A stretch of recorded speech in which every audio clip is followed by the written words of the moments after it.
Good evening, ladies and gentlemen. Welcome to the special meeting of Council.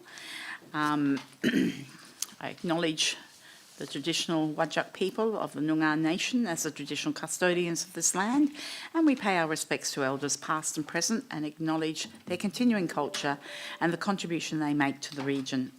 Councillors, I'd ask if all councillors have signed the Declaration of Civic Duty and Responsibility. Thank you. We have one councillor who's coming in online, Councillor Ames, and we have Councillor Ken John, who is on leave, and Councillor Jermaine Burke will not be attending this particular meeting as she will be running behind and will attend the OCM. Councillors, can I ask if anyone has a declaration of interest on this particular item? No? Okay. We have no one in the audience, so there are no deputations, no statements, no questions from members of the public. We now move on to the report, which is the annual budget proposed differential rates. Mr. CEO, would there be any comment you'd like to add to this item? Thank you, Madam Mayor. Only that we had a very extensive workshop last Tuesday and took some guidance from Council, and as a result of that guidance, the Director of Corporate Services has prepared this report, and I'd like to introduce the Corporate Services Director to introduce the report. Thank you. Thank you, councillors. This purpose of this report is to be had. I'll pass it on to the CFO, if that's okay. Thank you, Director of Corporate Services. At the last workshop, councillors requested us to prepare two models based on 5.9% rates increase. You have in the report we have option 1 and option 2. The option 1 is based on a 51% premium on the rate in the dollar for the commercial and industrial properties, and a 77% premium on the vacant properties. On the second model, based on also the 5.9% increase, but the premiums are varying. On the commercial properties, in the second model, we have introduced a 61% premium and 98% premium on the vacant land properties. Today we need council's direction on which rate in the dollar model we are going to advertise, because we have to give 21 days statutory advertising period, and we have planned and scheduled everything for the Thursday. That will give us enough time before the June OCM to finalise all the budget work. Thank you. Okay, I'll have a question.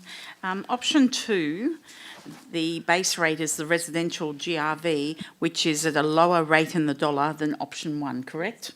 Correct. Okay. Councillors, further questions? Councillors, I would like to move option 2. Do I have a seconder? Councillor Long? Do I have anyone against? Just to foreshadow option 1. Okay. So you're entering into debate on this one? Yeah, look, certainly can do. Well, I'll actually open then. I just want to know whether we were debating or not. Okay, so councillors, I've moved option 2 because the rate in the dollar for the residential properties is lower. Now, as we know from the triennial adjustment to properties, the GRV valuation on residential properties was very high, 52%, I believe. And whereas the GRV revaluation on vacant land, commercial and industrial, was fairly low. Residential was about 20% on vacant land. Commercial and industrial GRV was, again, much lower than the residential GRV. This is why I support option 2, because it does provide a slightly lower rate in the dollar for residential properties, who will no doubt experience an increase in rates given the adjustment, the triennial adjustment. So, councillors, I would urge you to support option 2, and I would ask the seconder if you would like to speak to this item. Councillor Long? No? Councillor Plifka, if you'd like to speak against. So by speaking against option 2, it's essentially seeking to endorse option 1. So I suppose I'll go through what I see as the benefits for option 1. Now, the difference between the options 1 and 2 for the residential rate is only marginal. There's a lot more residential ratepayers, so there's more people across which that increase can be spread. So we're looking at 5.97 compared to 5.83, so it's only a marginal difference. When it comes to the difference in options 1 and 2 for industrial and commercial, that's somewhat more marked. That's 0.4 of a difference, and at this stage, I suppose, where the economy is at, I would want to see less of an impost on business and would look to support them through having that commercial industrial rate at a lower amount. In relation to the vacant land, I think we did see through the workshops that the amount of vacant land has decreased. Look, that may well be as a result of the policy. I mean, our policy is not designed to increase revenue. It's designed to encourage those that have vacant land to develop that land so it can be a useful part of our community. In relation to that, though, if we increase it from the 1.77 multiple in option 1 to essentially the maximum in option 2, I think we leave ourselves less room to move in terms of whether we need to ratchet up the incentive for people to develop their land in coming years.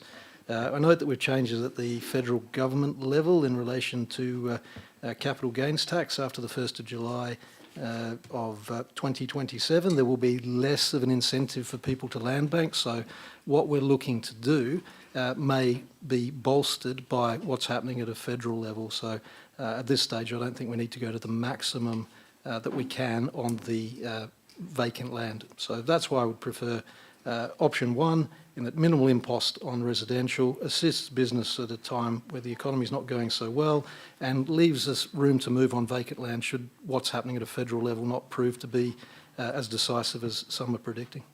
Thank you. Councillors, any other councillors who'd like to speak for option 2? Any councillors who'd like to speak against option 2? For or against? Okay, I'll close. A couple of things that I would like to draw to attention in respect to Councillor Plifka's argument against. The increase in the rate and the dollar for commercial and industrial is not that large, so I don't think it would be a huge impost.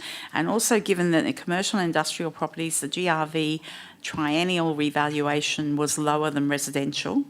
Residential GRV triennial revaluation was 54%, which is a very significant revaluation done by the government. So, also, in respect to vacant land, it is of course open to councils with the minister's approval to go well above the rate that is listed in option 2. However, we are not applying to the minister, so under the legislation, you can go up to double the base rate, which is the residential.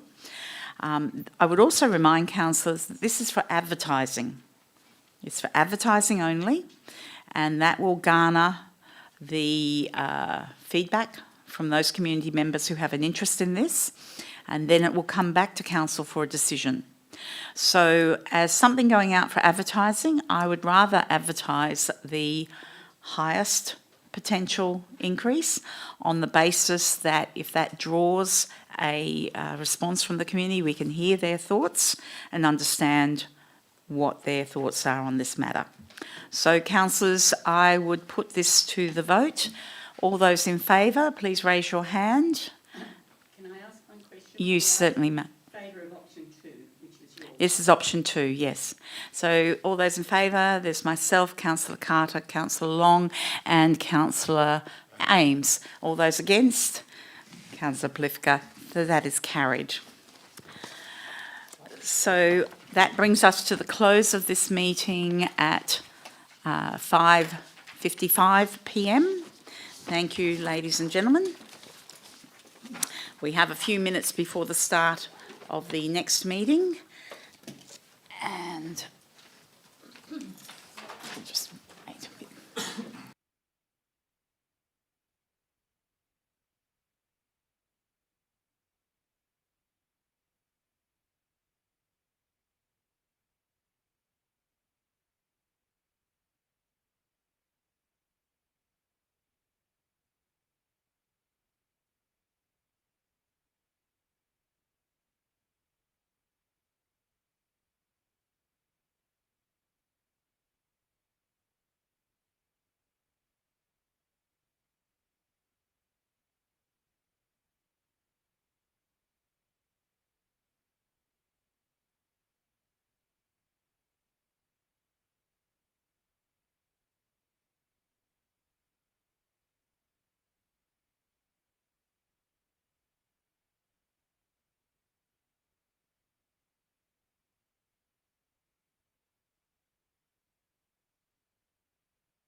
Good evening, ladies and gentlemen.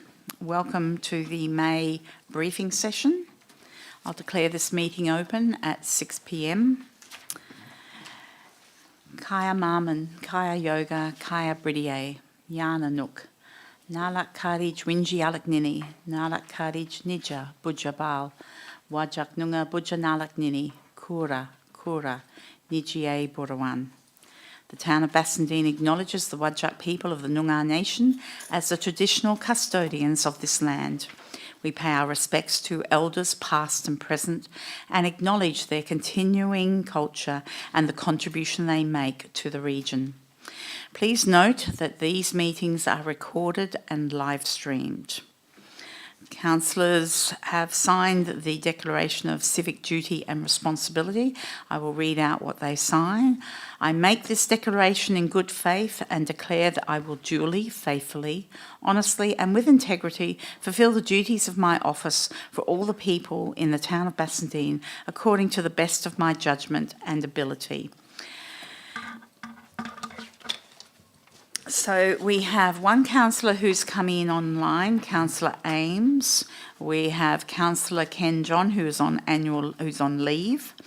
We have Councillor Burke, who is running late, and I will announce when she arrives in the chamber and get her to sign her declaration. All others are present and accounted for. Okay, councillors, I'd ask if there's any declarations of interest on any item on the agenda. No? Okay.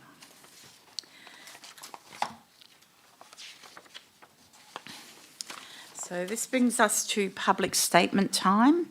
Now, it's my understanding that we have one public statement from Pandora Sullivan. Pandora, if you'd like to come to the microphone, make sure that the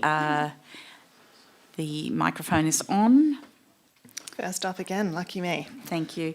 If you state your name and address, thank you. Pandora Sullivan, 31 Lord Street, Bassendean. Thanks again for the opportunity to speak. Okay, at the special meeting of electors, this community came together and said it would pay more for Wind in the Willows. This does not, however, give the town a mandate to raise fees to whatever amount it sees fit. The town has proposed a 195% per day price, a 26.6% increase in a single year during a cost of living crisis. Using the town's own figures, this fee generates a surplus of over $215,000. An independent audit of Wind in the Willows operations will be tabled at the same OCM next week, where this fee is being voted on. Families and even councillors are being asked to accept this increase before the full financial picture is fully understood. Given what this community experienced during the initial disposal process and the shockingly brief consultation period that followed, I would ask why this decision cannot wait until the June OCM. This also raises the question of why would the town want to generate a surplus for a service that it still intends to hand to someone at the end of July 2027. The town's own documents answer that. The May OCM item 12.8 states that the projected surplus could contribute to potential future employment redundancy liabilities. So the families are not being asked to pay more to save the service. As requested, they are being asked to pay more to fund the cost of ending it. The fee itself is also based on flawed comparison. The town has benchmarked against Nido Early School, the most expensive childcare provider in Bassendean. I should know, I was formerly a customer. Nido has longer hours, includes nappies, and does not own its own premises. Wind in the Willows, by comparison, has shorter hours, 10.5 hours versus 12 per day. It does not include nappies, operates on land that the town owns outright. These are not equivalent services, and it is not a fair benchmark. I would ask the council to consider two things. First, that the fee be set at the level that achieves sustainability rather than a significant surplus. A lower fee could still cover costs at realistic occupancy levels. Second, that any increase be implemented in stages, as the town itself did in 25-26. The community has shown it would pay more. It should not ask to be paid more than is necessary. So, Pandora, Thank you. Thank you. I'm done. Thank you.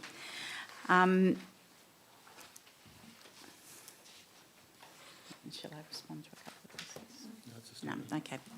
Okay. Are there any others who would like to make a statement?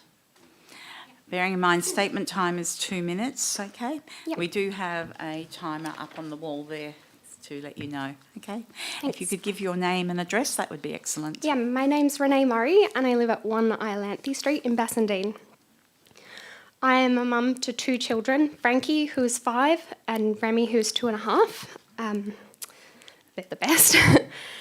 And when Frankie's nervous, I tell her to say, or she knows to say, that she is big and brave and strong, so I'm just reminding myself of that right now too.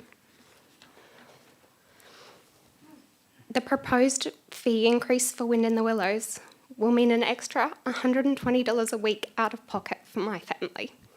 That is more than double what we currently pay. What is much worse than that is turning up to daycare the last month or so, and there being just enough educators to stay in ratio, including with some of the admin on the floor usually, and having my son Remy cry and say, "Please no, mummy. I have to drop him off so I can go to work." But lots of days I really don't want to. Considering the current staffing and the instability of what is going to happen to the centre in July of 2027, it seems crazy for our family to stay at Wind in the Willows. But I will be contacting my sister's childcare centre in Bayswater to see if they have a place for my Remy. I'm sure that I'm not the only family that will be impacted in this way. And I don't pretend to care that you guys care about my feelings, because I've seen through this process, and you're not responding or not listening, that you don't really care on the emotional impact. But I think you will care if more than 5% of families drop out of the centre, because this fee increase is just too much. So everyone else is probably going to talk about figures, but I wanted to say you've hurt us enough. You've hurt me, you've hurt my children, you've hurt my partner, you've hurt my friends. You don't need to hurt us anymore. Thank you, Renee.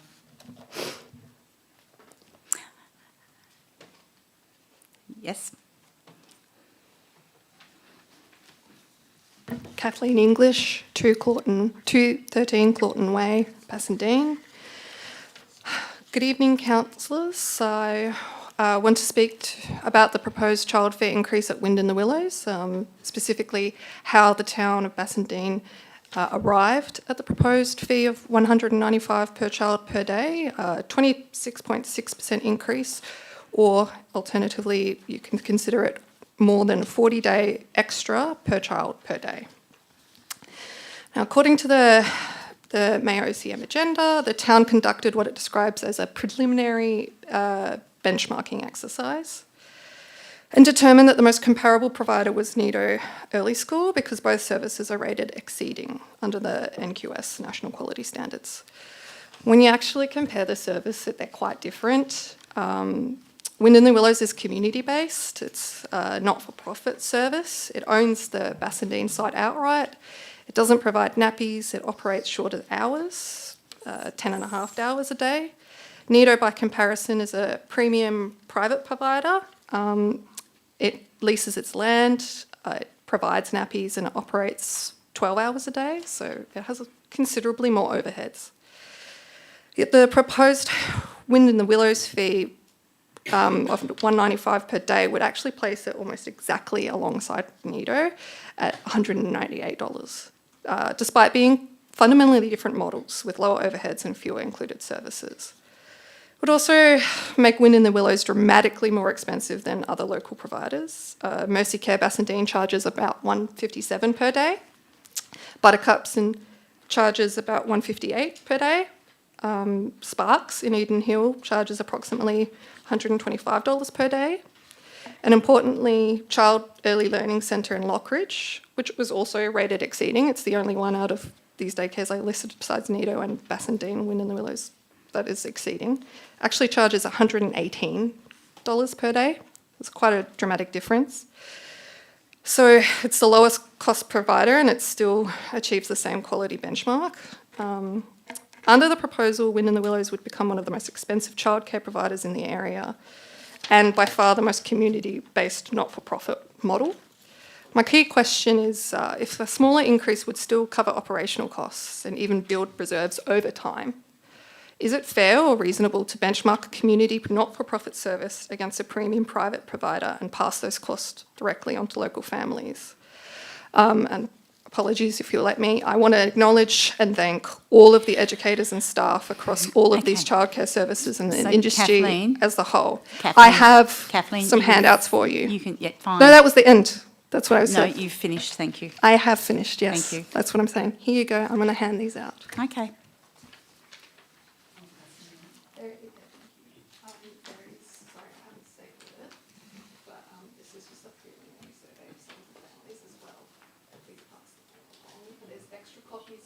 Yep, And I will email them.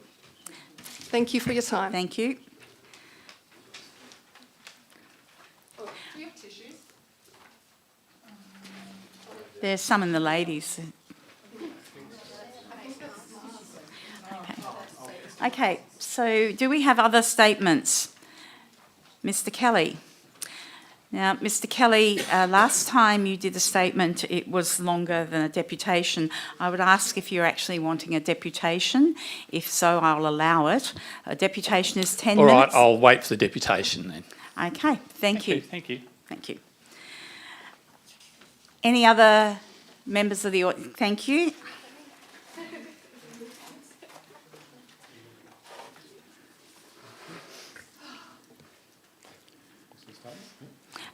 Yes, if you'd like to state your name and address. Yep, Bryce Campbell, 17 Hardy Road in Bassendean. What concerns me most about this issue is it no longer is just about the childcare. It is about trust in this council and confidence in how decisions are being made. At the special meeting of electors, the community spoke clearly. Residents asked for transparency, meaningful engagement, proper exploration of alternatives, and an open process before irreversible decisions were made. But many residents now feel their voices are being acknowledged publicly while being ignored in practice. Important information remains incomplete or difficult to access. Financial detail continues to be questioned. Promises of openness have not been matched with a level of transparency the community was led to expect. This is not about opposing change for the sake of it. People understand difficult decisions sometimes need to be made. But they expect those decisions to be transparent, evidence-based, and genuinely open to consideration. Right now, too many residents believe the outcome was being driven before the engagement even started. Before deciding the future of Wind in the Willows, I asked Council to do two things. First, engage properly with the broader community now that you clearly understand what residents now so that you can clearly understand what residents actually want for the future of this service. Otherwise, you risk more wasted time, money, and resources on another broken process. Secondly, publicly demonstrate the true financial position of Wind in the Willows with clear, transparent detail so the community can have confidence that all viable options have been fairly assessed. Because if Council is going to permanently change a near 50-year community service, the process behind that decision must be beyond doubt. Thank you. Thank you. Okay, are there any further statements? Okay, in which case we will move on to public question time. Questions must be relating to an item on the agenda. Questions are to be directed to myself as the presiding member.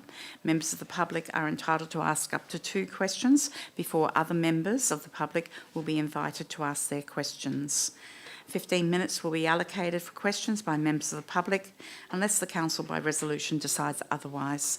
So we do have questions that have been emailed in. Now, my understanding is that responses have been provided or are going to be provided for all of these questions tomorrow morning.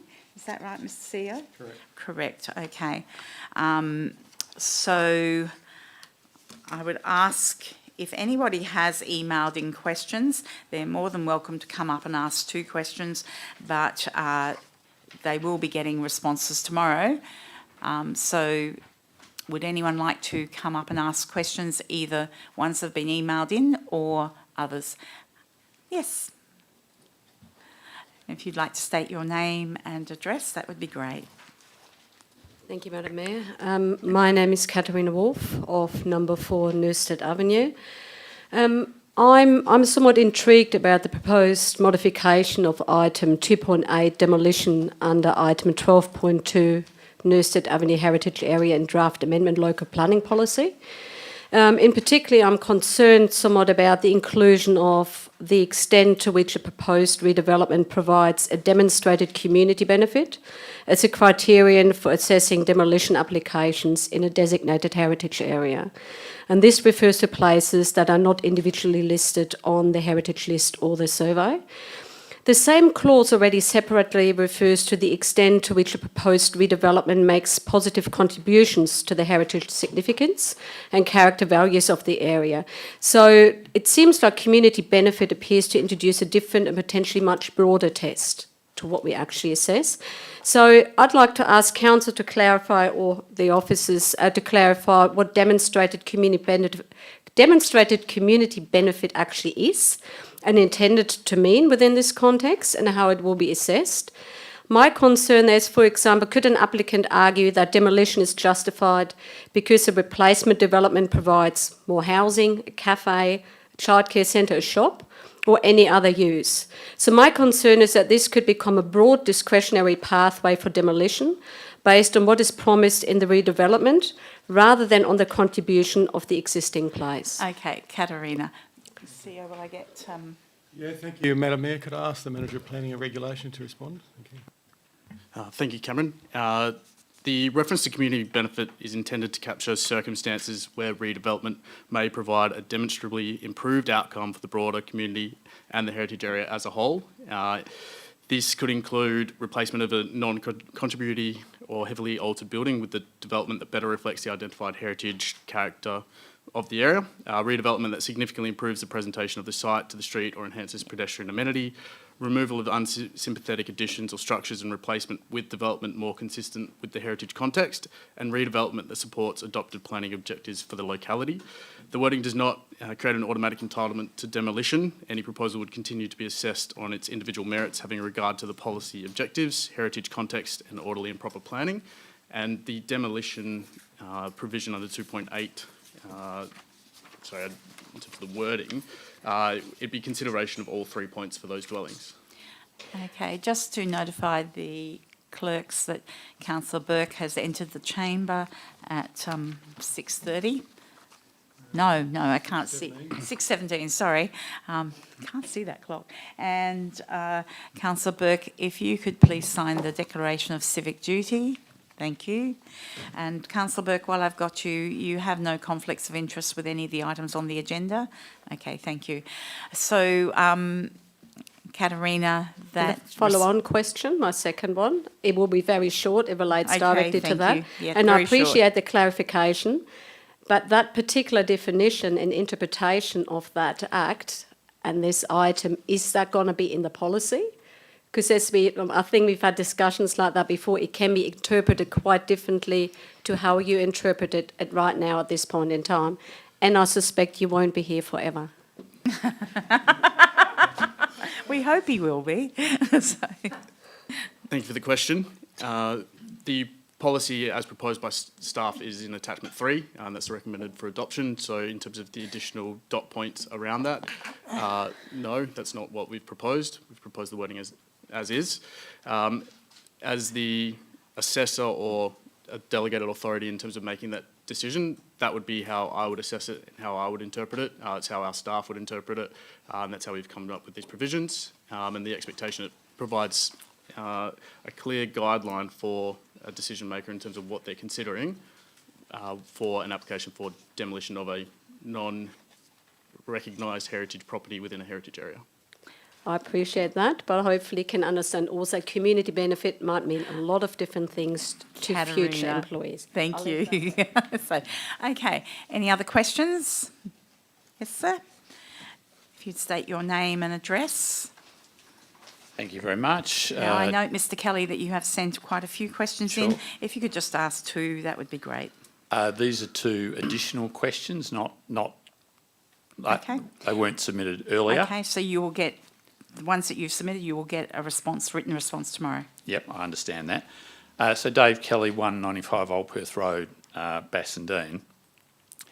The papers say that the audited financials for Wind in the Willows will be provided, are not yet ready, but will be provided in time for the next week's ordinary council meeting.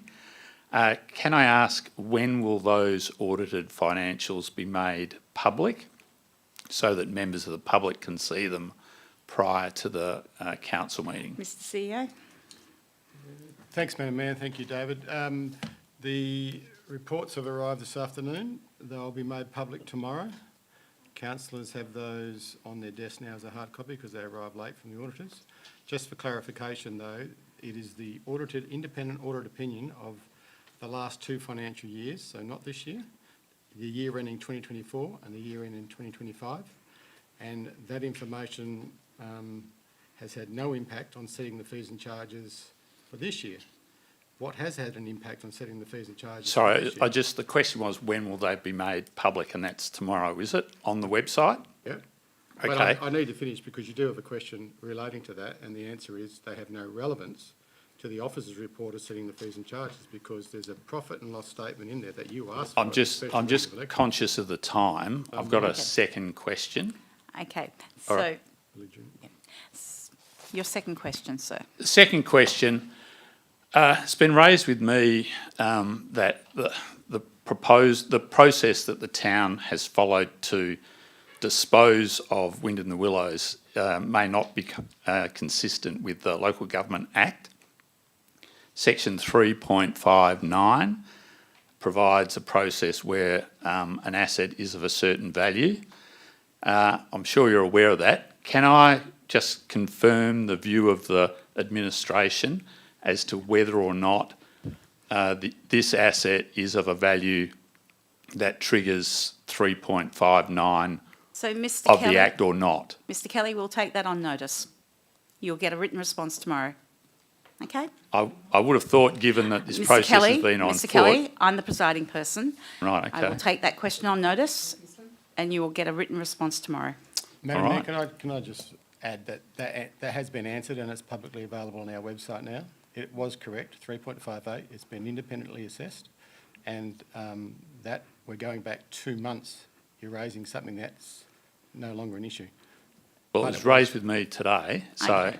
am I going to get a written response tomorrow, or is No, that the you'll response? you'll be referred to the website where it is. It is actually on the website. All the information's on the website, and basically you'll get a reference number to that or a reference to it. That's great. Okay, thank All you. right. I Thank would you have very thought much. that you'd read it already, so thank you. Thank you That very sort much. of commentary is Mr. not really helpful, Mr. Madam Kelly. Mayor. Mr. Kelly, have a nice you. day. Thank Sit you down. very much. Thank you. Okay, so do we have any further questions? Yes, ma'am. If you'd state your name and address. Yeah, Lucy Shalita, 74 Villiers Street, Bassendean. Just following on from Mr. Kelly's question then. So, Mr. CEO, you just said that the current fee increase wasn't based on your assessment of financial figures of the last 2 years. So, can we get any more understanding as to how $195 came to be if we, as the public, have still no understanding of these financial reports and are just hearing now that they'll be released tomorrow? I'll say it once more, it's pretty clear. So audited financial accounts nearly 3 years ago are to demonstrate that we followed proper accounting processes with those 2 financial years. And we've got a tick of saying everything's tickety-boo. If you read the report in full and the profit and loss statement that's attached in attachment 1, it is pretty clear for anybody to understand. Attachment 1 released tomorrow? No, attachment 1 is in the report, which is publicly available to you and has been since Thursday. It's actually So in the the responsibility attachments. of the people turning up here tonight is to understand, read the report and its attachments, and then before asking questions, understand what you're There's no asking. need to be condescending. Yeah, thank you. No, sorry, you didn't answer the question. So, Okay, I'll answer the question. In the agenda that appears on the briefing page, you have the briefing agenda, you have the OCM agenda, and you have the attachments. What the CEO is referring to is in the attachments, is it not? Mm-hmm. So, okay. So that's where the information is. of how we've got to this fee Yes, increase, yeah. even though we don't have full financial reports until tomorrow.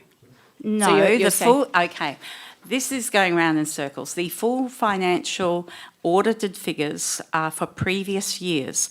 The attachment that is in the briefing papers refers to the calculations of how we got to the figure for this year. I understand that, but do you see how to parents it could be condescending to not release such reports for so long and get an external evaluation and then come to this point? Okay, so the external evaluation, the audited figures were based on the fact that members of the community were saying that they wanted to see audited figures. So the CEO undertook getting a company to audit those figures for the previous years, which will be available to you tomorrow on the website. The calculations for the fees and charges, this is something that the council undertakes every single year. Usually, Wind in the Willows parents get notification around about a month before the fees are being introduced. Every year, councils do budgets and they do fees and charges. The fees and charges, how the calculation has been arrived at, is basically in the attachments to the briefing papers that were published on Thursday last week. Have you compared 26.6% to any other council-provided services? There is only one, as far as I know, other council-provided childcare in the metropolitan area. So no. 26.6% on rates or any other service that this town uses? Okay, I think you've had more than two questions. Thank you very much. Thank you. Have a nice day. Right, do we have any further questions? Yes, sir. Hi, I'm Benjamin Steele from 32 Harlesden Street, here to ask two questions. Yes, sir. So can the CEO and executive please clarify whether the proposed divestment of the service is genuinely because the centre is financially unsustainable, or whether the town administration simply no longer want to carry the responsibility and risk associated with operating the child services? The town has already operated 2 childcare centres for decades when these executive roles were accepted. The government's obligations, operational complexity and the potential liabilities attached to those services were not hidden or unforeseen. From the community's perspective, it is difficult not to question whether the families are now being asked to absorb the fees or potentially lose a long-standing community service because the administration no longer wants to carry that responsibility. Okay. So we question the motives of that severe increase. Okay, so I would suggest that, again, this has been answered in previous reports in that there are multiple associated reasons with the Wind in the Willows. I have actually raised the issue of operating from 2 separate sites, the basis of the fact that the buildings, one of the buildings is 51 years old. These are all inefficient aspects of running the business. The low licensed numbers of the business, Ashfield is only 35, licensed for 35. Bassendean's only licensed for 55. There are multiple aspects to this that make it difficult. There's new legislation that requires compliance with all sorts of things, including buildings. So, Mr. CEO, would you like to add anything to this? Only, Madam Mayor, that you're correct that this information is publicly available on our website. There are at least 6 or 7 reasons why divestment has been chosen. The financial sustainability is only one, and I suggest people should read all of the reasons rather than just keep coming back to this single issue around financial sustainability, because it's not the only issue, and that's clearly outlined in numerous reports which are publicly available. Thank you. I'm now going to... You had one more question, did you? One more Okay, question. sorry. Yep. Yeah, so if the service is genuinely not financially sustainable, then why is there a need to realise the value of the land and the assets? I think people still want to know why that land is being divested. It's not just a case of, it's clear the motive from the council is that they don't want to operate the service, but we haven't really been given an actual reason as to why. So I think we need an answer for that. And what are the intentions for the sale of the lands, and where are those funds Well, there's actually been going? no decision to sell the land. Well, there's speculation, sure. I mean, obviously you've got a plan because you've already decided to sell it, so we want to know where are those funds going, because currently you haven't given us an answer for that. Okay, any surplus or funds that go into reserves, and then councils tend to actually make an assessment of where those funds are going to be distributed during budget time. We also have a long-term financial plan that actually gives out a 10-year plan of forward projects. There's multiple aspects to this, but usually a council, if there is a specific purpose, they will actually direct the reserve where that will go. That has not happened because no decision has been made about selling the business. A decision has already been made. It's just now we're actually standing up about it, that the decision has been negated just for a year, but it will still happen this time next year. Also, is there a transparency on the plans or, the factoring the budget for this on the website that we keep being told to go to? I mean... Okay, Theo, did you want to answer this? And this will be the last. Sure. I'm actually, can you repeat? I'm not sure what that last bit of the question Yeah, so was. you, Catherine's mentioned that there's an overall plan, an overarching plan. No, there's for a this. long-term A financial long-term plan. So is there any transparency or visibility on this long-term plan that you've got Yeah, that's the publicly also on the available. website? Yeah, sure. publicly Okay, available. thought so. Thank you. Okay, we have gone over time on question time. One more, but it has to be short, not a long It convoluted. is most certainly 20 a short yes, question, okay. Madam Mayor. How old is this building? This building is very old as well. Is it over 51 years old? I would suggest it might be, Are we yes. are we safe to be in here? Is it decrepit? I would like to be in a better building, yes. No, but is it safe? Is it decrepit in your opinion, please, Madam Mayor? My name is Kathleen English, Unit 213, Clawton Way, by the way, for the record.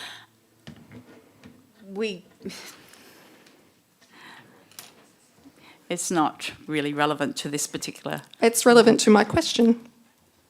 I'll take it on notice. Thank you. Have a nice day. Okay, so I've closed question time.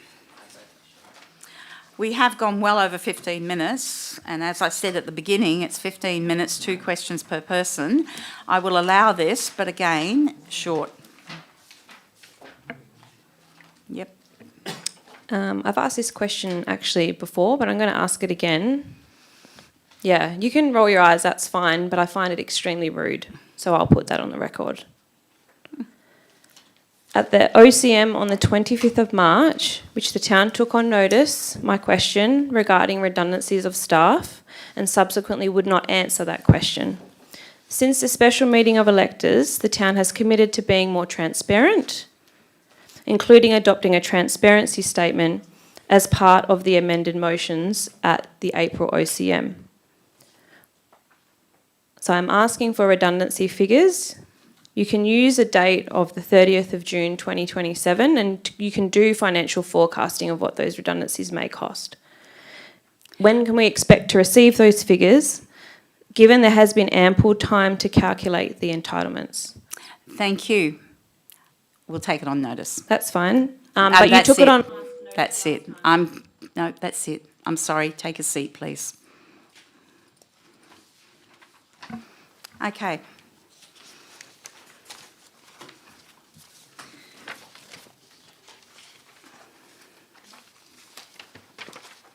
So we'll now move deputations. And Mr. Kelly, I'm permitting a deputation. And councillors, at the end of the deputation, you may ask questions if you so wish. 10 minutes for the deputation, sir, and the clock is on the wall. Thank you very much. Dave Kelly, 195 Old Perth Road, Bassendean. The announcement that the council was considering a 26.6% increase came as a shock to almost every parent. In the middle of a cost of living crisis, when most governments are trying to help people, it really came as a shock that that's the proposal that council's considering. The expression that's been used to me a number of times is that it looks as though the town is now trying to punish parents for the opposition to privatising the service in the first place. That's what people are saying to me. Now, a couple of things have been said in respect of to justify an increase of that nature in the papers for the meeting. There's a reference to lots of people at the special electors meeting being in support of a fee increase of over 20%. I draw councillors' attention to what the motions of the special electors meeting was. They reflect the view of the majority of people at that meeting. There was no motion passed in support of any fee increase. So I find it, I think taking those comments that some people at that electors meeting, taking it out of context, I think is misleading. The comments that were made by some people at that meeting were parents would be supportive of paying more if that meant saving the service is not the same as parents, the majority of parents saying, go for as much as you like as part of the sale process. The sentiment at that meeting was very much, if there's going to be a fee increase, well then it should be as part of saving the service, not divesting it. But I draw you back to the central point, 26.6% in a cost of living crisis, quite frankly, is brutal to the parents, and you've heard from some of them tonight. Secondly, the lack of audited, reliable financials for the Wind in the Willow service, even at this point, people find quite staggering. We know the town was looking at this issue for at least a year before it became public. People would have expected that you would do the financials right at the beginning. If you're going to make a decision to dispose of an asset, certainly one that's as valuable as this, you would do the financials up front, because how do you know what you're dealing with if you're not confident of the financials? Now, the previous mayor is on record as saying that in her time as mayor and on council, Wind in the Willows paid its own way and in fact contributed to overheads like HR and the like. Now, the narrative ever since this issue became public is that the service is running at a loss. Now, any good organisation would be able to, at this point, demonstrate to the public this is what the financials are that we're dealing with. And the fact that even for this meeting, those financials are still not available to the public just tells people, it fuels the view that there's some other things going on here that the community aren't aware of. And so the fact that you've got yourself in a situation where you can't provide reliable financials for this service, even at this late stage, fuels the view that there are other things afoot. So that is extraordinarily disappointing. Other things that have been put out there, the notice that went to parents talked about there being ongoing discussions with the state government and the federal government about funding for a new combined centre. Now, one of my questions was, that I put on notice was, well, what discussions have you had with the state government? Now, because I'm not aware of any. And the response that I've got back is that you wrote me a letter. Now, I'm the local member, I'm not the government in the Westminster system. I'm just a backbencher, I'm not the government. And I've responded. Apart from that, I'm not aware of any, and you haven't told me of any discussions you've had with any minister in the state government about funding for a new centre. Yet you've put out in a number of publications that there is ongoing discussions with state and federal governments about funding for a new centre. In my view, that is misleading because it makes people think that there is this genuine prospect that there'll be a new centre sometime in the future. Now, I was at the council meeting, I think it was the last ordinary council meeting, where quite out of the blue, a motion to investigate a new combined centre with federal or state government funding, a motion to initiate that process was started. Now, I've never seen any sensible professional organisation embark upon a serious process like that without any research, any advice, professional advice, yet on the spur of the moment after the collapse of the private sale to Cha, this new proposal gets pulled out and passed by this council. I've never seen anything like it, to be frank, and it does not look like this council knows what it's doing. With all due respect, it just looked like a random thought that has now been put out in the ether with nothing to back it up. So the view is you're punishing parents, you're doing it without showing what the the true financials are, and you've floated this idea that there's going to be some pot of gold at the end of the rainbow of state and federal funding to resolve all this, none of which has any real substance. I'm sorry, but it doesn't.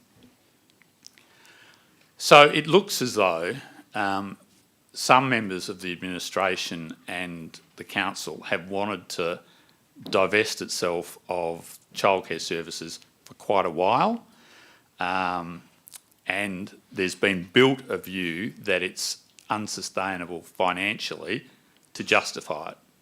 Because quite frankly, none of the other reasons that have been mentioned have really been given much air from councillors. So I just say to people, you've got to do a budget for next year. I don't know what a reasonable fee increase for next year is, because I asked some questions. I mean, you've got $307,000 in there for building maintenance. Seems a lot to me for 1 year. So I've asked a question as to, well, what does that involve? There's $250,000 for corporate overheads without any explanation as to what they are. You really need to look at this process and take into account the impact that that fee increase is going to have on people in your community, because it's going to be brutal. It is going to be brutal if you go ahead with it. And finally, just, some of the discourse at this meeting, in this forum, is difficult. People come along here. It's not easy to come along and speak to people who control the microphones. And I've done this at a number of councils, rarely, because I don't often get in these sort of arguments. But I've never seen the response that ordinary members of the public get when they come up here and try and ask a question. I just suggest that you take that into account. I think everybody here on this side of the microphone has a genuine interest in trying to get a genuinely good result, and that should be reflected in the way people are responded to when they speak at this microphone. Thank you very much. Thank you. Mr Kelly, if you'd like to stay there. Oh. Councillors, would you like to ask Mr Kelly questions? Councillor Polifka? Yeah, certainly. At the outset of this, your deputation, you made a fairly strong statement, which was that there were people that were telling you that they were of the view that this council was trying to punish them. Who were those people? Well, I'm not going to name them, councillor, but I've had a number of people say that to me. And do you adopt that position yourself? Are you of that view? Look, if you add the attitude that people are given at this meeting when they ask questions, I don't think that's an unreasonable conclusion for some people to come to. Because I can't get inside councillors' heads. No, that's fair enough. So but I think it's not an unreasonable conclusion for people to make.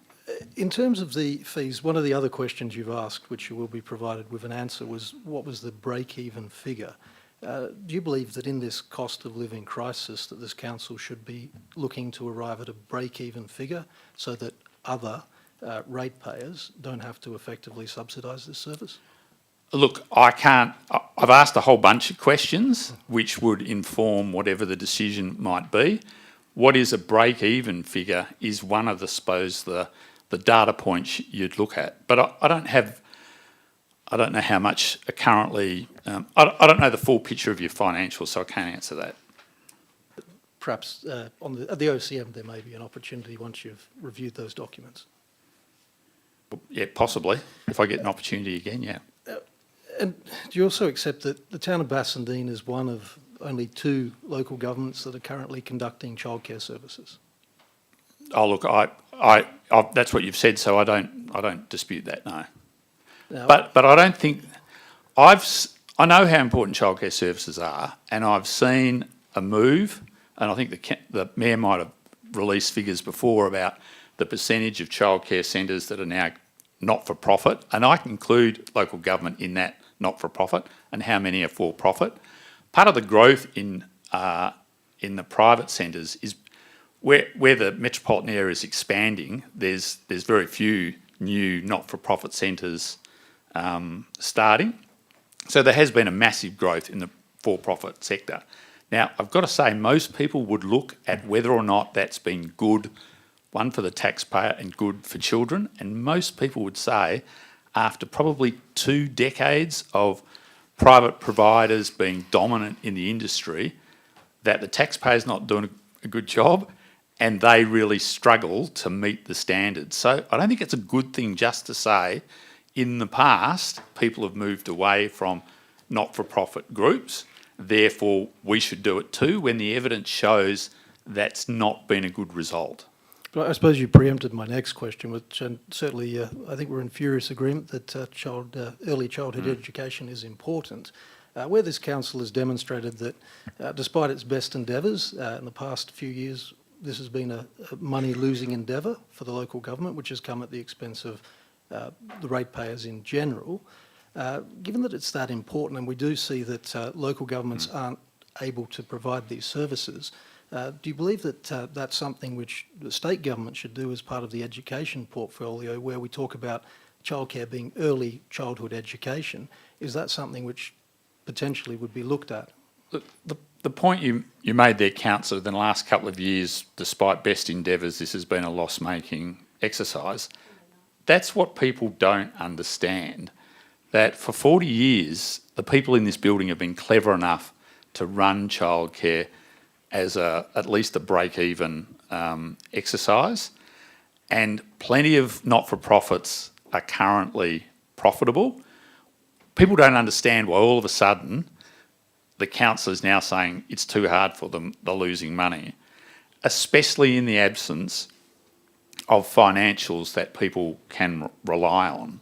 It builds the view that you're building a narrative that it's too hard and financially unprofitable, therefore we have to sell it, when really you just wanted to sell it anyway.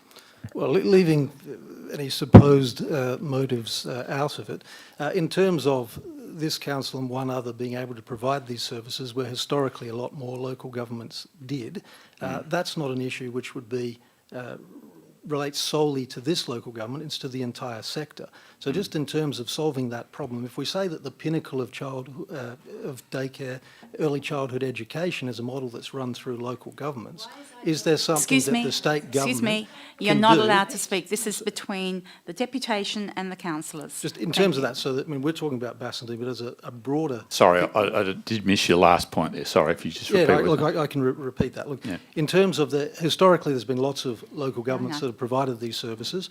The town of Bassendean has remained in that longer than others have. Others have left beforehand.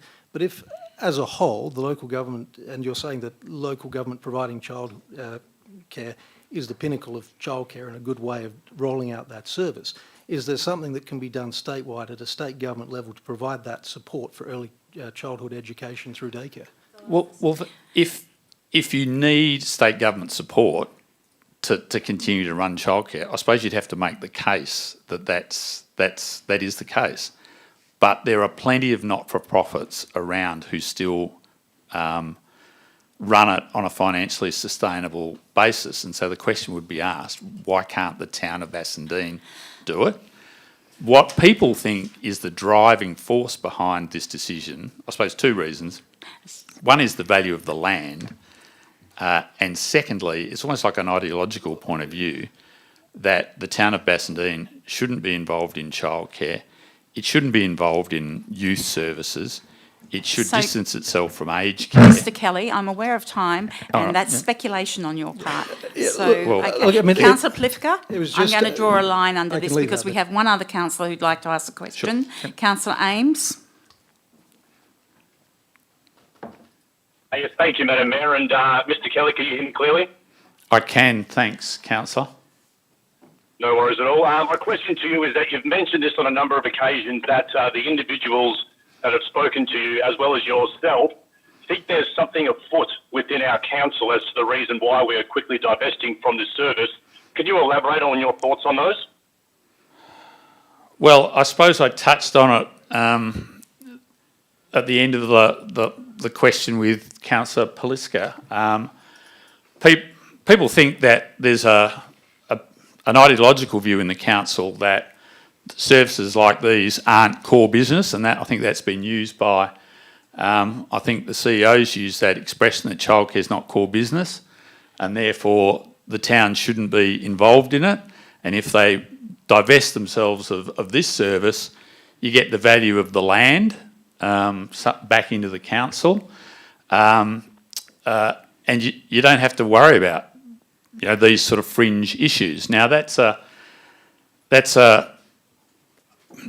ideological view that some people in local government have, that local government should be about rates and rubbish. Now the town of Bassendean has been about community, not just rates and rubbish, all the time that I've been the local MP here. It's been one of the things that a lot of people are proud about, the town of Bassendean. You spent a lot of money on Basson Dreaming, for example. Councillor Ames, I think if that's what people are saying, it's a view that you want the value of the asset, you don't value services like childcare or youth services. I think that's what people are thinking. Okay, so Councillor Ames, are you finished now? If I could just make just a quick follow-up question, if that's okay, Madam Mayor. Yes. Yes. Thank you, and completely acknowledge your response there, Mr. Kelly. Firstly, I respond to that. Is that not an appropriate way for our council or any council to think? And then do you believe that there might be a change of different aspects within the town of Bassendean over the last 50 years as to where we might be able to still be very strongly community orientated, but with different future projects that might be available for a greater number of our community residents that might be able to be done? Well, obviously, it's up to the town and the councillors what services you are interested in being a part of. But if you are saying you're not interested in services like childcare or youth services or whatever, I think that would come as a surprise to many residents. The saying that you don't want to be involved in childcare because it's just a small number of people who benefit from this centre. There's a lot of services that you provide that not everybody participates in. A lot of your residents would probably have never been to your local library, or if they have been, it was a while ago. Now, it'd be a tragedy if you got rid of the library on that basis. Okay. But So I think that... sorry, I wouldn't quite finish. I think that we've gone on long enough for this, so I am going to draw a line under this. Councillors, I am drawing a line under this. No more questions. I do understand, sorry, Councillor Carter. Councillor Plifka, I did cut you off as well, but I do think that we have a lot on the agenda. We have actually gone over this, and I will call it a night for this. Thank you, Mr. Kelly, if you'd like to take a seat. Okay. I did have questions as well, but I'll leave that as well. Okay, so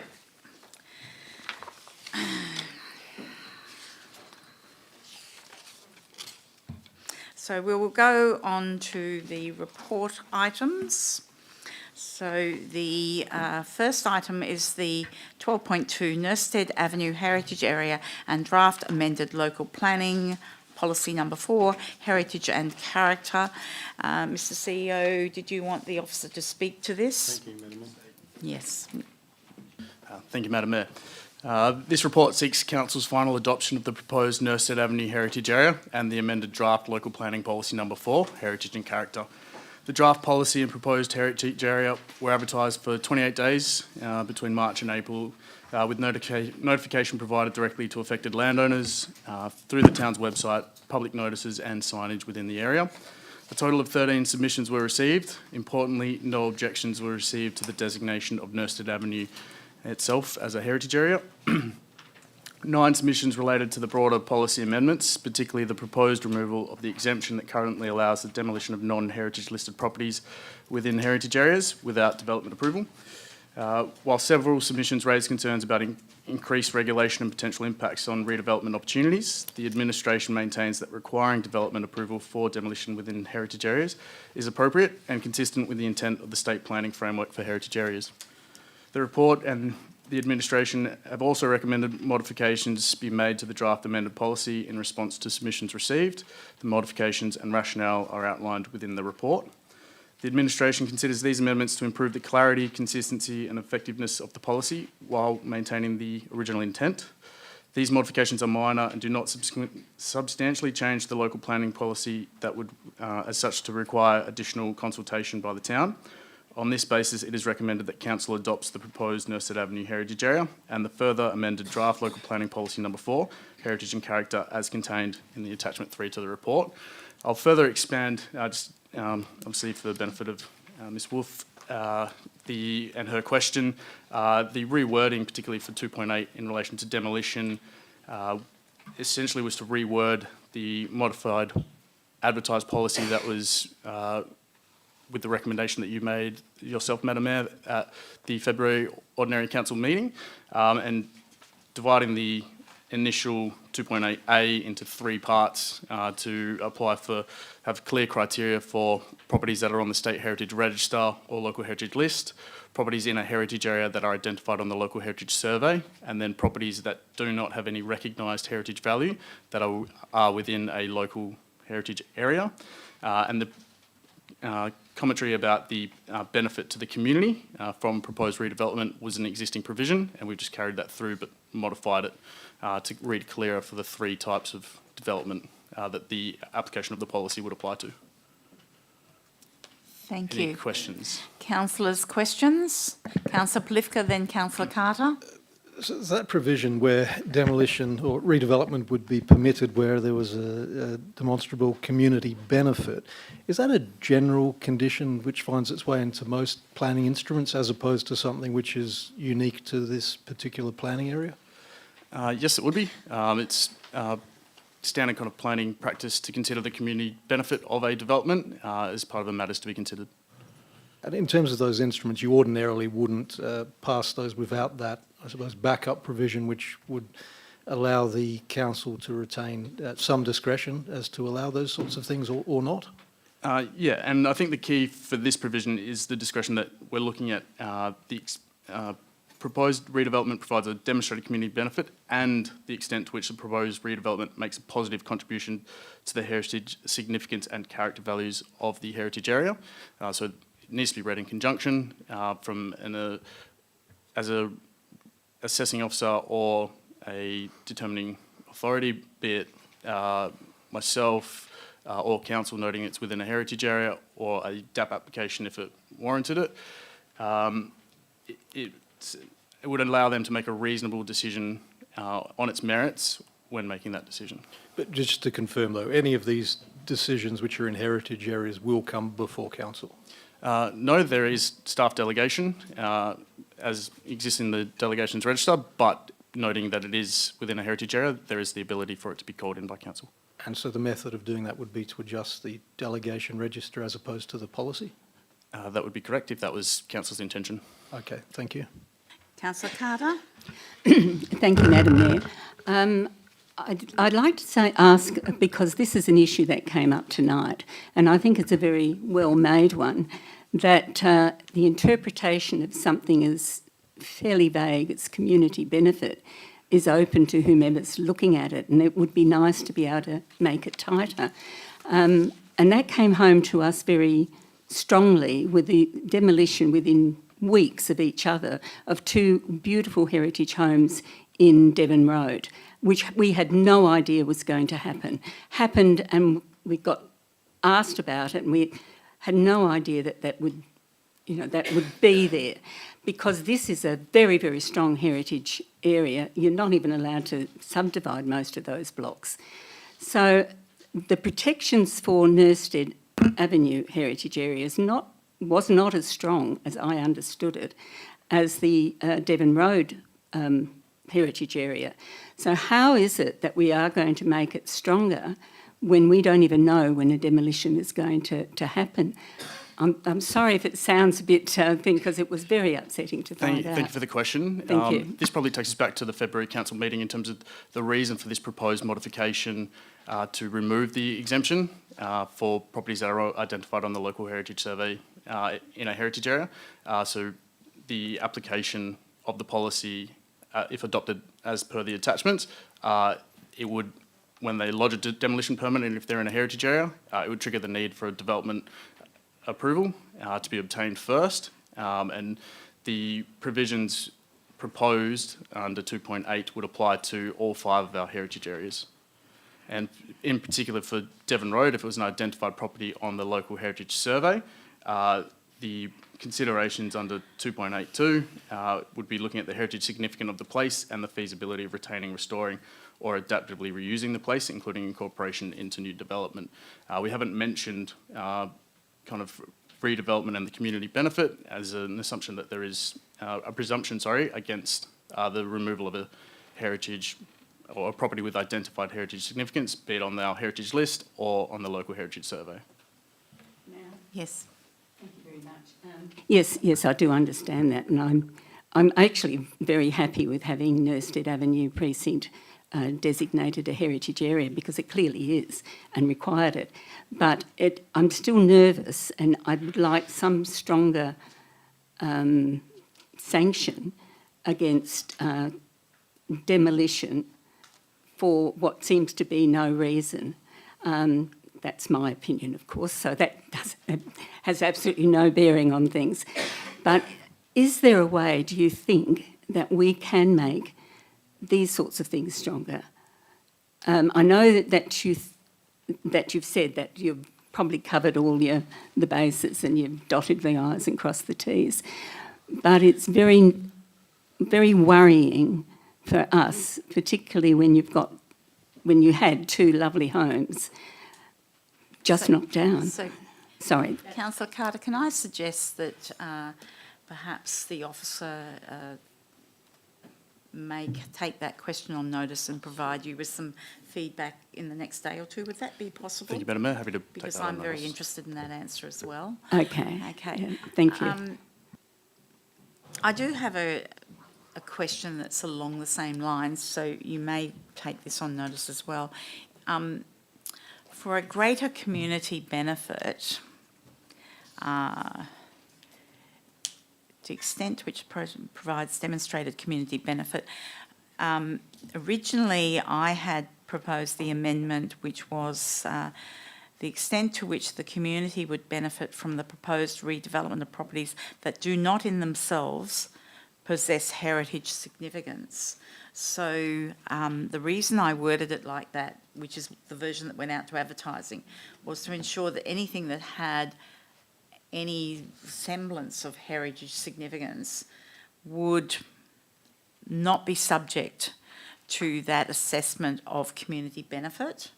So, because to my mind, property either has heritage benefit or it doesn't.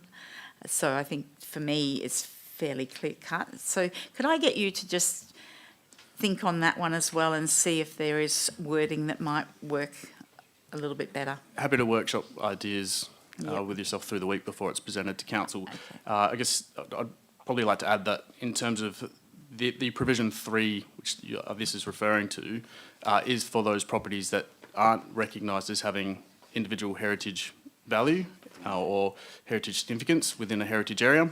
So this could be, for example, a 1970s build. It's not a character home, it's not a Federation or Federation bungalow style dwelling.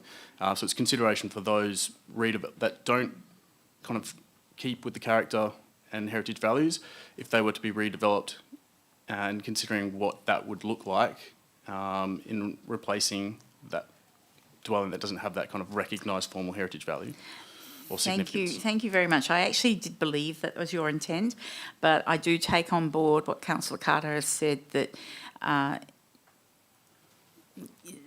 interpretation is a really interesting thing. So thank you very much. Okay. Councillors, are there further questions before we move on to the next item? Okay, so the next item is Public Health Plan, and I would ask the CEO. Okay, Thank you, Madam Mayor. The purpose of this report is to seek Council's endorsement of the draft Public Health Plan 2026 to 2031, ensuring the town meets its statutory obligations under the Public Health Act 2016. It is important to note that this is the town's second iteration of the Public Health Plan, and if adopted, will supersede the existing 2022 to 2026 plan. The draft PHP aligns with the town's council plan and key service areas including community development, environmental health and infrastructure services. Ensuring the public health outcomes are embedded across existing functions and service delivery. The development of the plan involved collaboration with the East Metropolitan Health Service, which provided guidance and input to inform the PHP. Internal consultation was also undertaken across the organisation. I note the community consultation occurred as part of the preparation of the previous iteration of the plan. Given there has been limited change in the town's key demographic and health indicators since that time, the administration determined that further community consultation was not required for this update. The priorities previously identified are still considered to appropriately reflect the needs of the community and remain suitable to guide the new public health plan. For ease of reference, the key public health considerations within the town include high rates of chronic disease, particularly heart disease, mental health and wellbeing, and lifestyle-related behaviours such as physical inactivity, poor nutrition, alcohol consumption and smoking. There are some minor changes from the previous iteration, including improvements to the layout and readability of the document. Actions have been brought forward to the front of the plan with supporting context and community health data relocated to parts 2 and 3. The current public health plan contains 59 highly specific actions. This iteration proposes 25 consolidated actions to better reflect the organisational capacity. I'd note the town is aware of Tier 1 local governments that only have 18 actions. The revised approach also avoids committing the town to supporting specific stakeholders and provides greater flexibility as additional health data becomes available, allowing the town to adapt priority messaging and initiatives over time, particularly noting the plan will be reviewed annually. So the requirement for a public health plan only comes into effect June 4 this year. So our current iteration, we were ahead of the bell curve and we haven't been reviewing it annually with council. This iteration will require a review annually with council, similar to our delegations register. So there'll be opportunities to update it, particularly as new health data becomes available and or new census data. So at the moment we're still operating on 2021 census data, which is the same as the current iteration. Okay, thank you. Councillors, Councillor Carter. Thank you.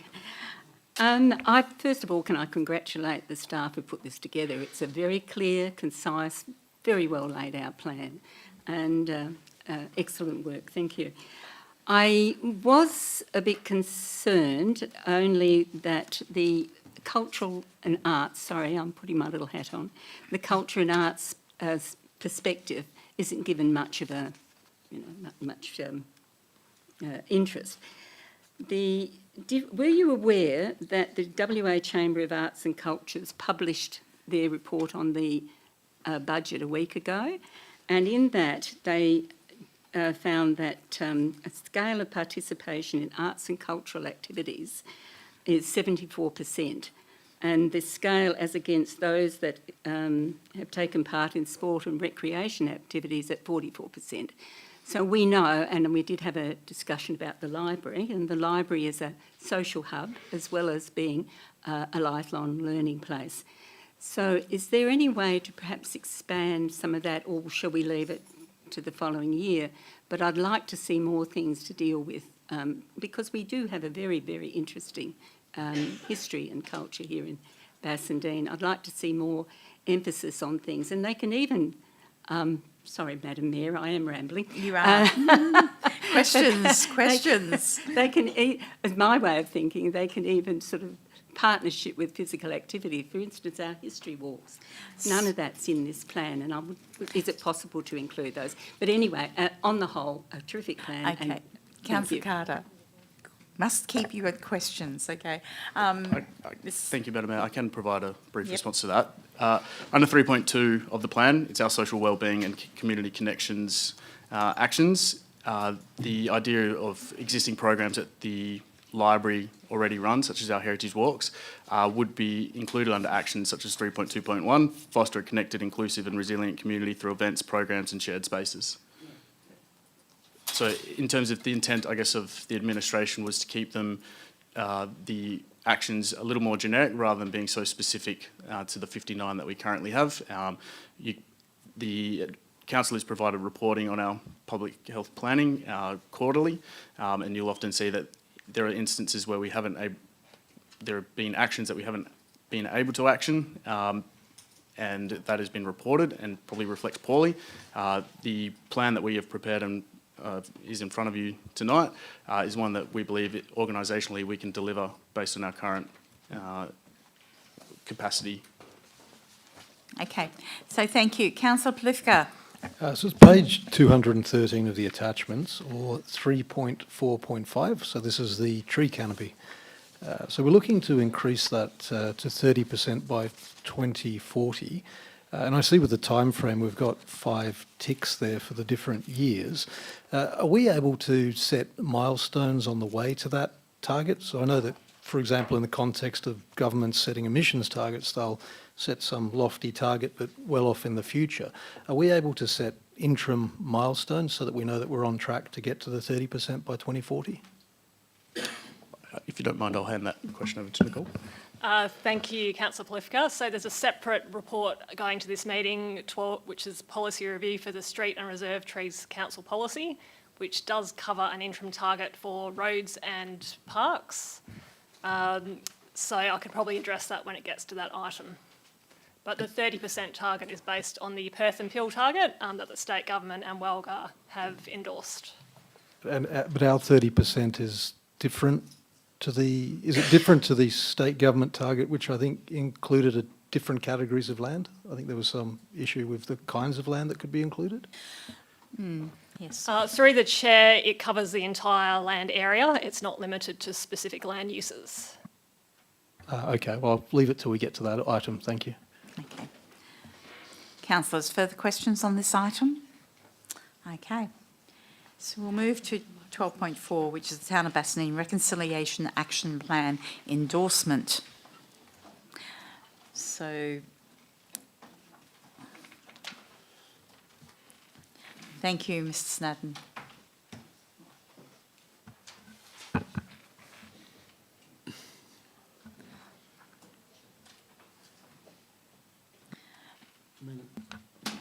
Madam Mayor, Manager of Community Services will introduce that report. Thank you. Thank you, through the chair. So this report discusses the Town of Bassendean's draft Reconciliation Action Plan, the RAP, which intends to span the period 2026 to 2031. The report is seeking approval to release the RAP for public consultation. And this will be a slightly longer introduction than perhaps some other ones, but I think contextually it's important. This new RAP has been drafted to assist the town with building stronger relationships with Aboriginal Torres Strait Islander peoples, to promote respect for culture, history and identity, and also to provide meaningful and practical opportunities for the inclusion and participation of First Nations people while fostering a community that respects and values cultural diversity. This RAP continues a long-term commitment by the town, which has previously delivered RAPs over the past almost 15 years, and the town has had various iterations of a RAP since 2012.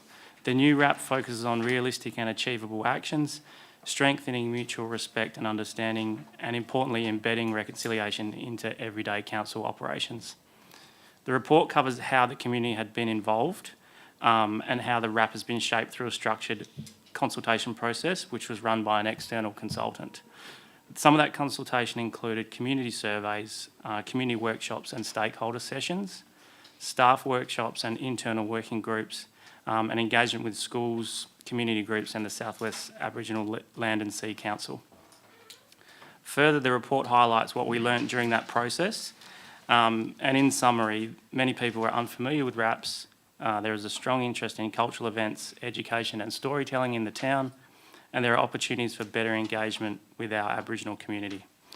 The RAP itself is distilled into delivering on 4 outcomes or 4 themes. One is authentic engagement and relationship building. The second is increasing staff and community understanding of Noongar history and culture. The third is enhancing cultural visibility in public spaces and programs. And the fourth is a commitment to continuous improvement. Attached to the item, there are several attachments to the report, and we're seeking Council's endorsement to proceed to the public consultation phase. I'm happy to take any questions. Councillors, Councillor Plifka, followed by Councillor Carter, maybe? So it's page 249 of the attachment, so 3.1.5. And so Sorry, that what reads, page was that? 249 of the attachments, so that's 3.1.5. Yep. And I can read that. So it's ensure Noongar culture, art and related activities are incorporated into the town's 2029 bicentennial project. Are we able to, I suppose, increase the extent to which that would be incorporated? So rather than just saying it's incorporated and maybe having it welcome to country or something, would it be more integral to that event? Is that something we could do? Just thinking in terms of something happened 200 years ago and we might want to talk about it, the good, the bad and the ugly. Yeah, through the chair, thank you for your question. I think it's a good pick-up because it is some pretty, I guess that's pretty clinical language. I would expect that the direction from the administration would be that that is a key feature of the bicentennial, but I'd be led by the executive on that. Yeah, I mean, it might just be as simple as activities are significantly incorporated, just some adjective to emphasise that we'll have that more central component rather than being peripheral. Can I just butt in with a supplementary question to that? Obviously, with the bicentennial, I would assume the administration will also be seeking funding, grant funding, to assist in many of the celebrations for that period. Through you, Madam Mayor, I've got a meeting with State Government in early June to discuss that. Thank you. And Councillor Carter? Thank you, Madam Mayor. Again, a very clear plan. I'd like to ask, under the section you have, increase understanding and recognition of Aboriginal and Torres Strait Islander cultures and so on, one of the actions, is it possible to have anything that's significantly funded by the town of Bassendean in a major public event, that it would be a statement that there would be an acknowledgement of country at that event? Yeah, would you like to answer? No. No? I actually thought that was already part of the... Well, I'm sorry, I noticed, and I'm sure there's reasons for it, but for example, the RSL, the Anzac Day service, did not have a welcome to country or a acknowledgement of country, and as my understanding is, we did provide funding for that. But I may be wrong, sorry.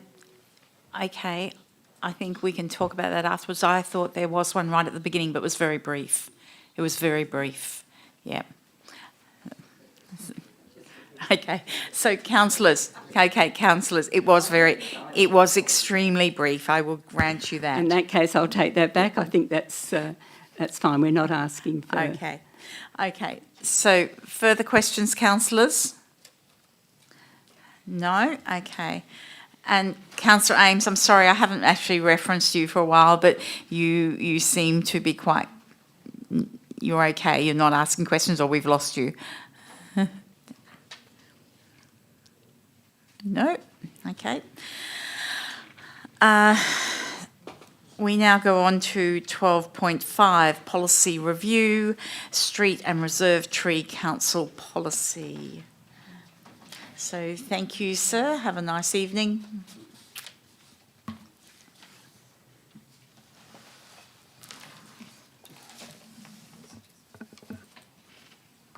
Right. Thank you, Madam Mayor. So the purpose of this report is to provide a review of the Street and Reserve Trees Council policy that was last reviewed in November 2024. So attachment 1 shows the changes as track changes. So the changes include setting an interim tree canopy target, which is already outlined in the current wording that we should set one, to work towards achieving the overall Perth and Peel target of 30% tree canopy by 2040. So we're proposing to include a target to gradually improve for roads and parks above the baseline of the 2024 levels. So roads currently have 15% canopy cover and parks have 25% canopy cover. And they're the two land uses that are covered in the scope of the council policy, which covers trees that are on streets and reserves. It's very difficult to set a specific target due to the large amount of area that would be needed to meet the targets and other activities, particularly on roads, which are out of our control for trees that may die due to adverse weather conditions, and the slow, I guess, growth rate of newly planted trees. There's also a plan to remove the specified year for mandatory tree planting. Currently, we generally do plant a tree and we'll continue to do that. We've done some mapping of the available verge space and there is enough space for another 2 years of planting before we're looking to have limited availability. Another change is to increase the minimum replacement planting ratios consistent with the resolution of council from the April council meeting, including a new clause, 5F, that will outline the factors that determine whether a dead tree will be removed or retained for habitat and the timing of removal. So the wording for that's in the report. And also a change to the review frequency of the policy. It's currently annually, and we're planning to change it to every 2 years. Thank you. Councillors, questions on this item? Thank you. Okay. Councillor Ames, you have a question. Thank you.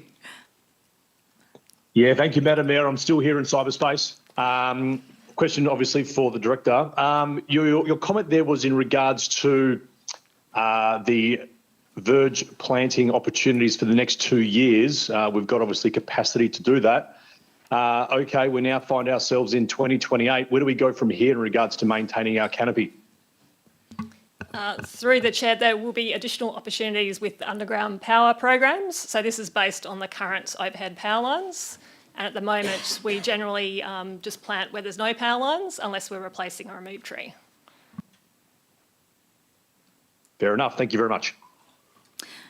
Which brings me to another question in that we certainly do, as discussed previously, have plenty of verge space for current programs for the next 2 years, but there have been areas that have not been planted out due to objections. I can think of one particular area.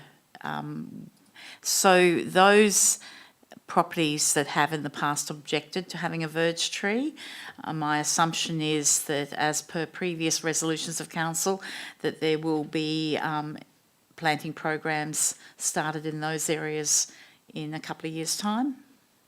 Yes, thank you, Madam Mayor. So the policy will still have the wording about phasing in the mandatory planting of verge trees? Yep. Yes. Yep, okay, thank you.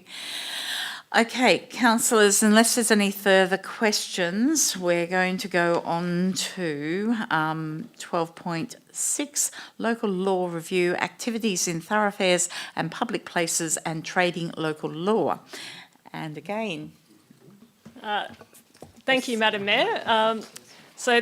This is the final stage in review of the Town of Bassendean activities in thoroughfares and trading in thoroughfares and public places local law 2010. So it's been an ongoing review process for the last few years. So in November last year, Council resolved to provide local public notice seeking submissions on the new local law.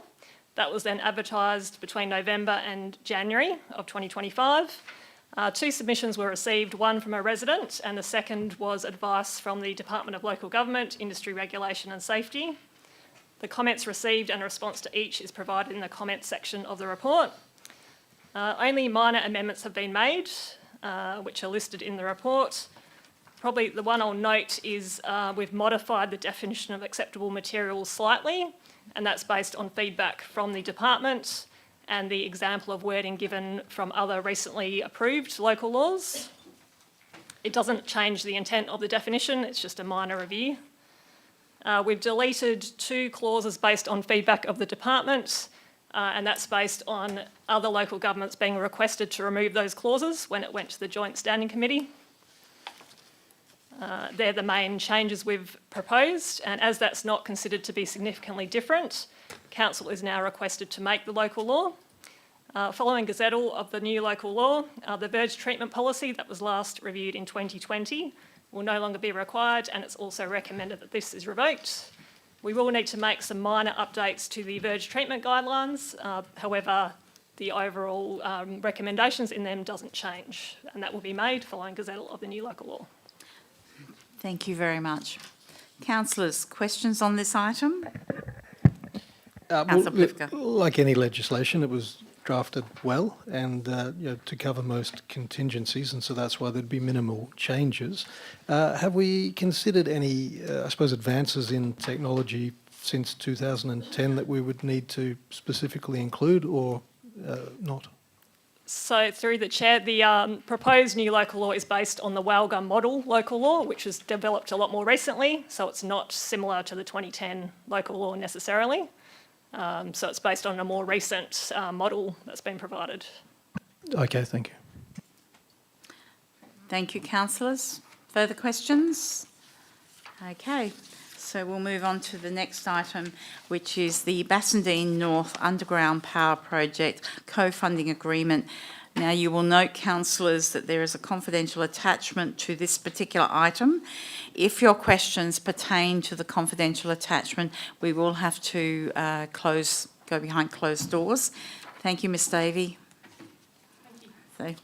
And I'd ask for the officer to provide a summary of this particular report. Thank you, Mayor. Councillors. This report seeks Council's approval to proceed with the Bassendean North Underground Power co-funding agreement with Western Power.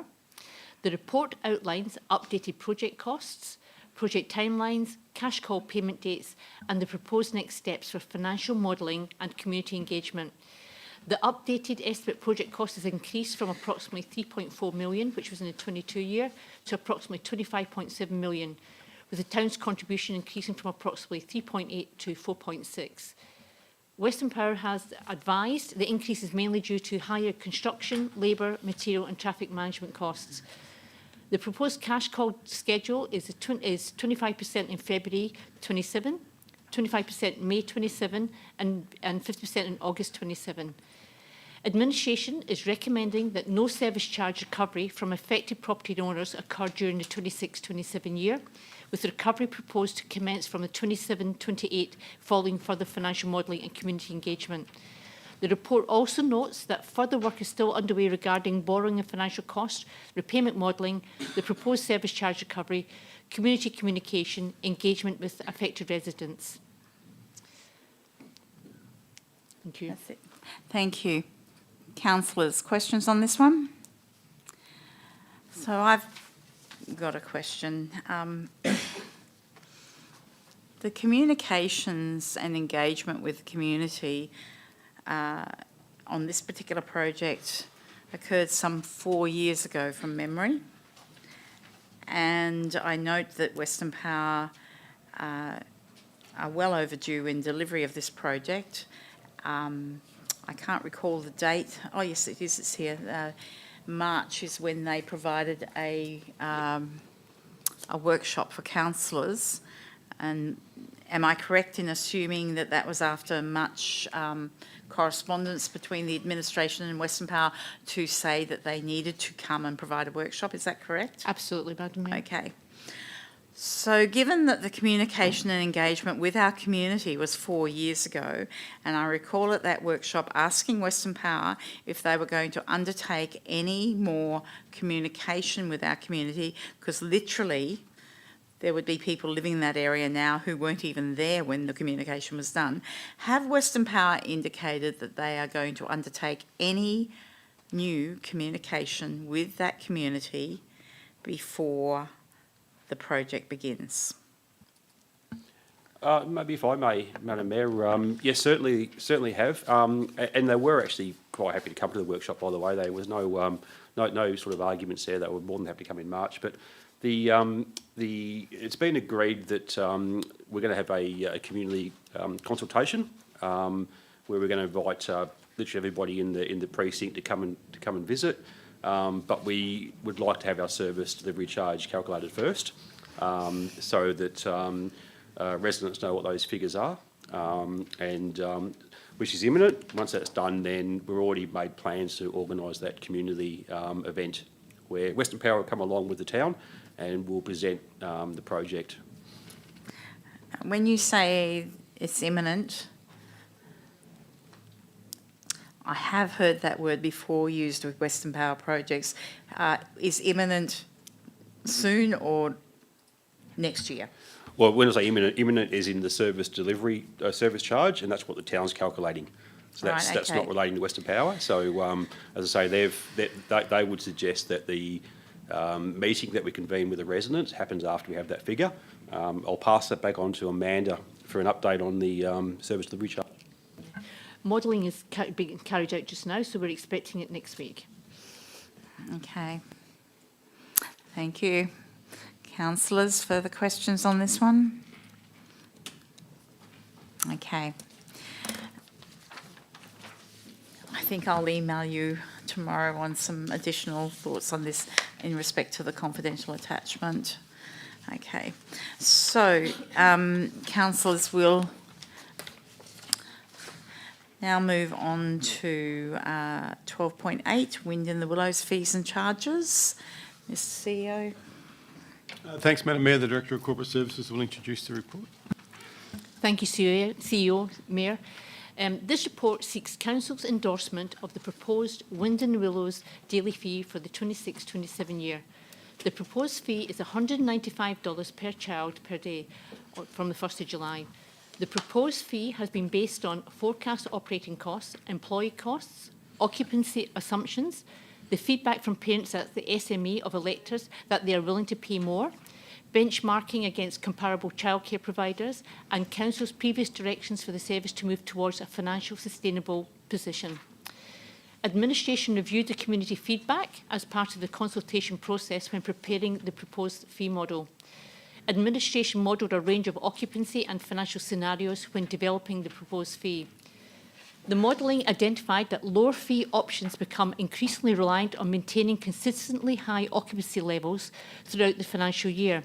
Historically, occupancy materially above 80% has been very difficult to sustain under the current operating model due to staffing structures, operation limitations associated with operating across two centres and historical booking patterns.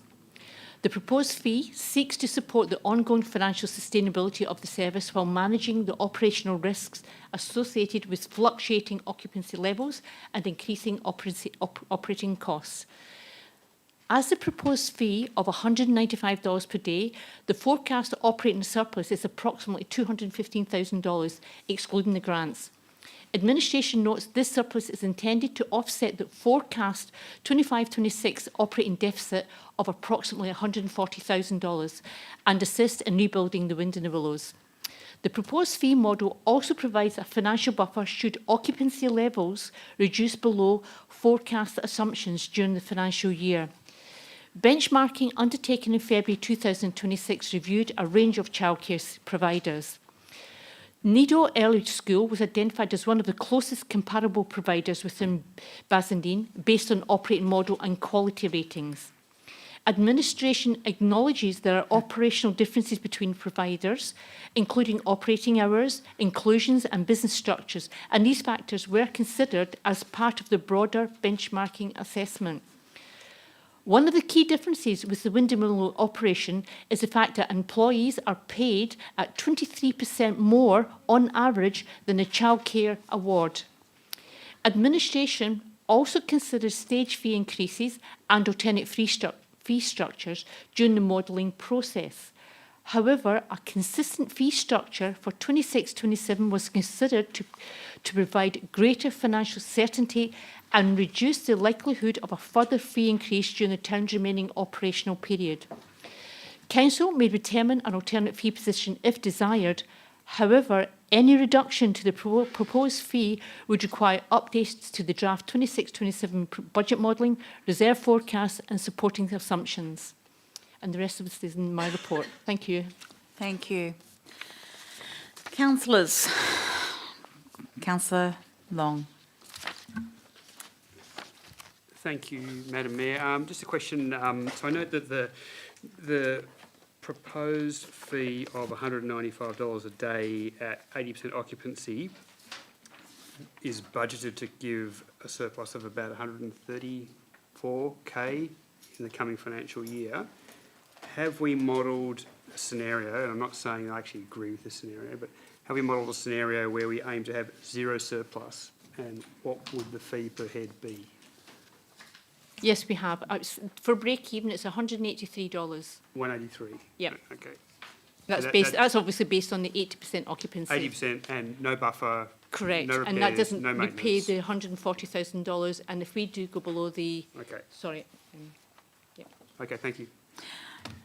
Can I ask a follow-up question? The 80% occupancy,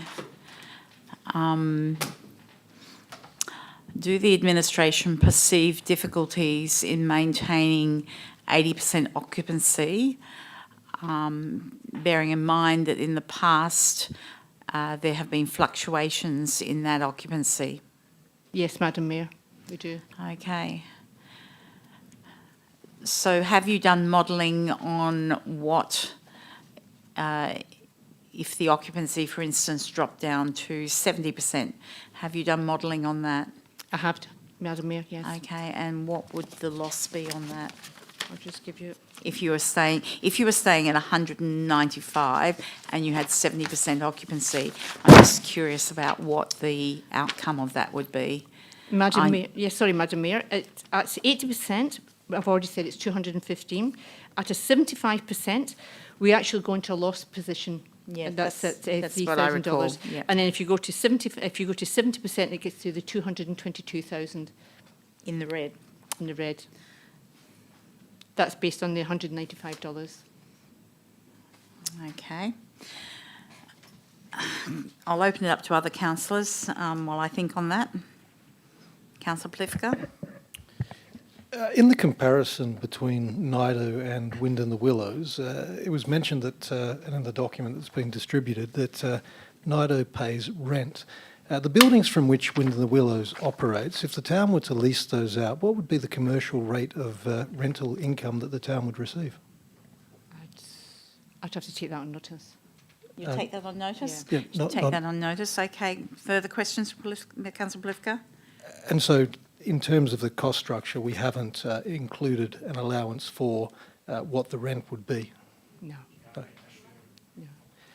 Excluding Ashfield from the gallery, thank you. Okay. Just a point of order, Madam Mayor, we do have the right to lease Ashfield under our arrangement with state government. So, and that was tested at the last disposal process, and we didn't receive an offer. But it is possible to lease on Crown land. We lease to Tomra for recycling at Bick Reserve, and we have the right to lease. We actually lease aged care services out of that building at the moment to an aged care provider. Oh, sorry, Mr. CEO. I'll restate my question then to say that if it could be for each of those facilities in light of the CEO's clarification of what is possible. Okay.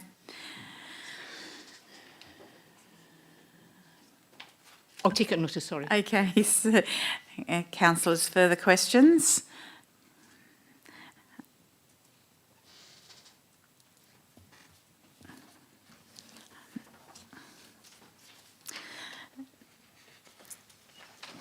Can I ask, I do note the question from Councillor Plifka about leasing, if it was leased, what sort of revenue would come back to the town.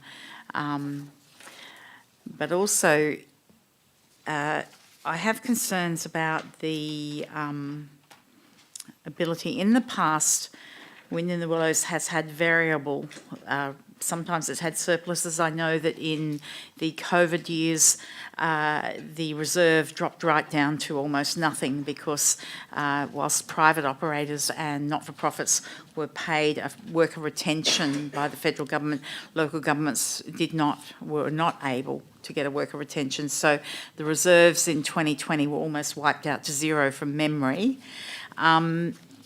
These reserve surpluses that have varied so much, have they varied in the past primarily because the occupancy has gone up and down dramatically? Is that the reason the surpluses have not been particularly consistent? I'd have to confirm that going back on the occupancy, but when I've looked at myself, the occupancies have been fluctuating. Okay. I should just confirm it. I've asked for actually more clarity.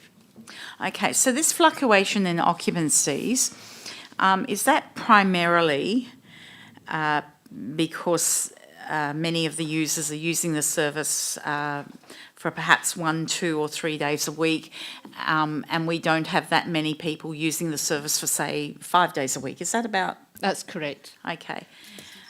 Okay. And also seasonal. Seasonal. And seasonal, okay. So the seasonal is relating to, usually, if I've read the reports correctly previously, the seasonal is straight after Christmas and New Year's. It drops right down for several weeks. Is that about right? Yeah. Okay, right, okay. Okay, so,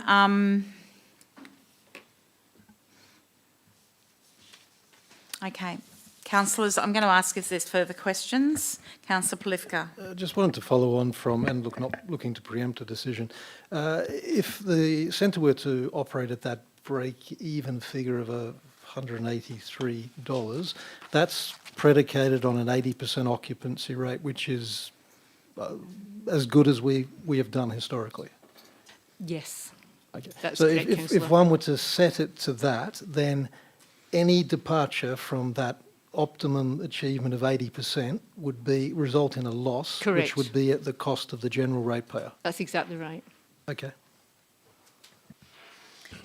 Councillor. Yeah, sorry, through you, Madam Mayor. Can you tell me a little bit more around the seasonal? In December, in roughly about December, and also in January. Do you want to just respond? Is that we have identified during this exercise that some periods that the occupancy rate significantly drops, and it's very sometimes it's difficult to maintain the 80% throughout. What we have learned so far is that at the December and January the occupancy rates are low. Yeah. Sorry, a follow-up question. Is that because parents are unenrolling their children, or is it that if they don't use the service, they don't pay? It's mainly the school holidays, and they are going on that the parents look after them at home, and then we have lesser enrollments. That's what at the moment we learn. So you can't, the audience are not permitted to interrupt during this part of the meeting, okay? That is local government regulations.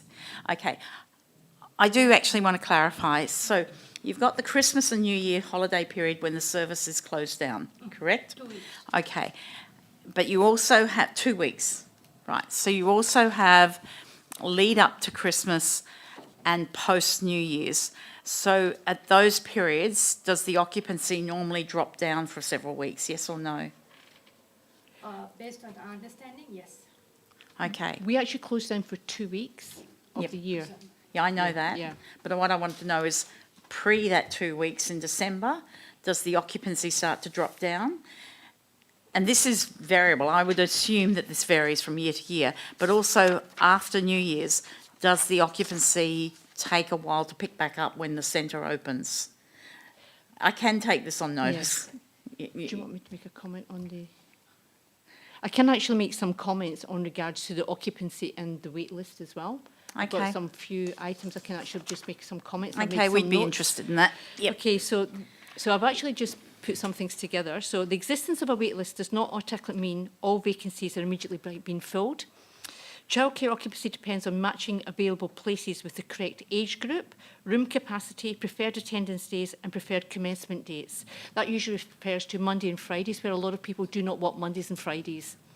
In some cases, families will remain on the wait list for future commencement dates, including where families do not wish to commence care until a child reaches a certain age. Some age groups or groups may already be at full capacity, while vacancies may still exist in other age groups on different days. Families on the wait list may be seeking specific days or age group placements that are not currently available. There is no fixed or average waitlist timeframe, or this change depending on availability, age group, demand and enrolment movements throughout the year. Families are not formally rejected from the service. However, places may not be immediately available due to operational constraints, room capacities and preferred day limitations. In some cases, family may accept non-preferred days until the preferred days become available and remain on the wait list for the preferred days. The service may also utilise vacant or absent positions for ad hoc or casual additional bookings, which can increase utilisation on individual days above standard booking occupancy levels. Occupancy levels can fluctuate during the year due to enrolment transitions, childcare leaving the service, changes in attendance patterns, staffing and ratio requirements, and seasonal closures such as the Christmas period. The 80% occupancy figures used in the budget is a financial modelling assumption and should not be interpreted as a guaranteed outcome. So what I'm saying is not just the occupancy you have to look at, it's all different factors. People might be on the wait list, so there's a lot of people don't want to do Mondays and Fridays, so it's trying to get that 100%. So you can't get 100% if people are not coming 5 days a week. Okay. Okay. If that makes sense. It's Yep, a long-winded answer. it's perfectly understandable. Okay, councillors, can we have further questions on this one? Councillor Ames, you're fine? Yes.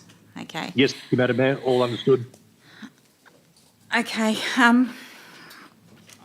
Councillors, if there's no further questions, we'll move on to the next one, which is 12.9, accounts paid. Now, normally, councillors, if you have questions on this, you will provide a written query and the administration will provide you a response. Okay, the next one is 12.10, the monthly financial report. And would you like to provide a summary on that? This will be provided to the OCM. Sorry? Oh, yes. Apologies. Yeah.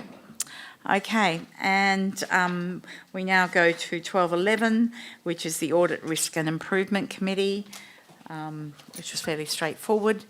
Thanks, Madam Mayor. I'll introduce Joe to discuss this item because there is a few changes to this. Okay. Thank you, Madam Mayor. Thank you, Mr CEO. Just very briefly, I know the hour is long. The purpose of the report is for Council to establish Audit, Risk and Improvement Committee.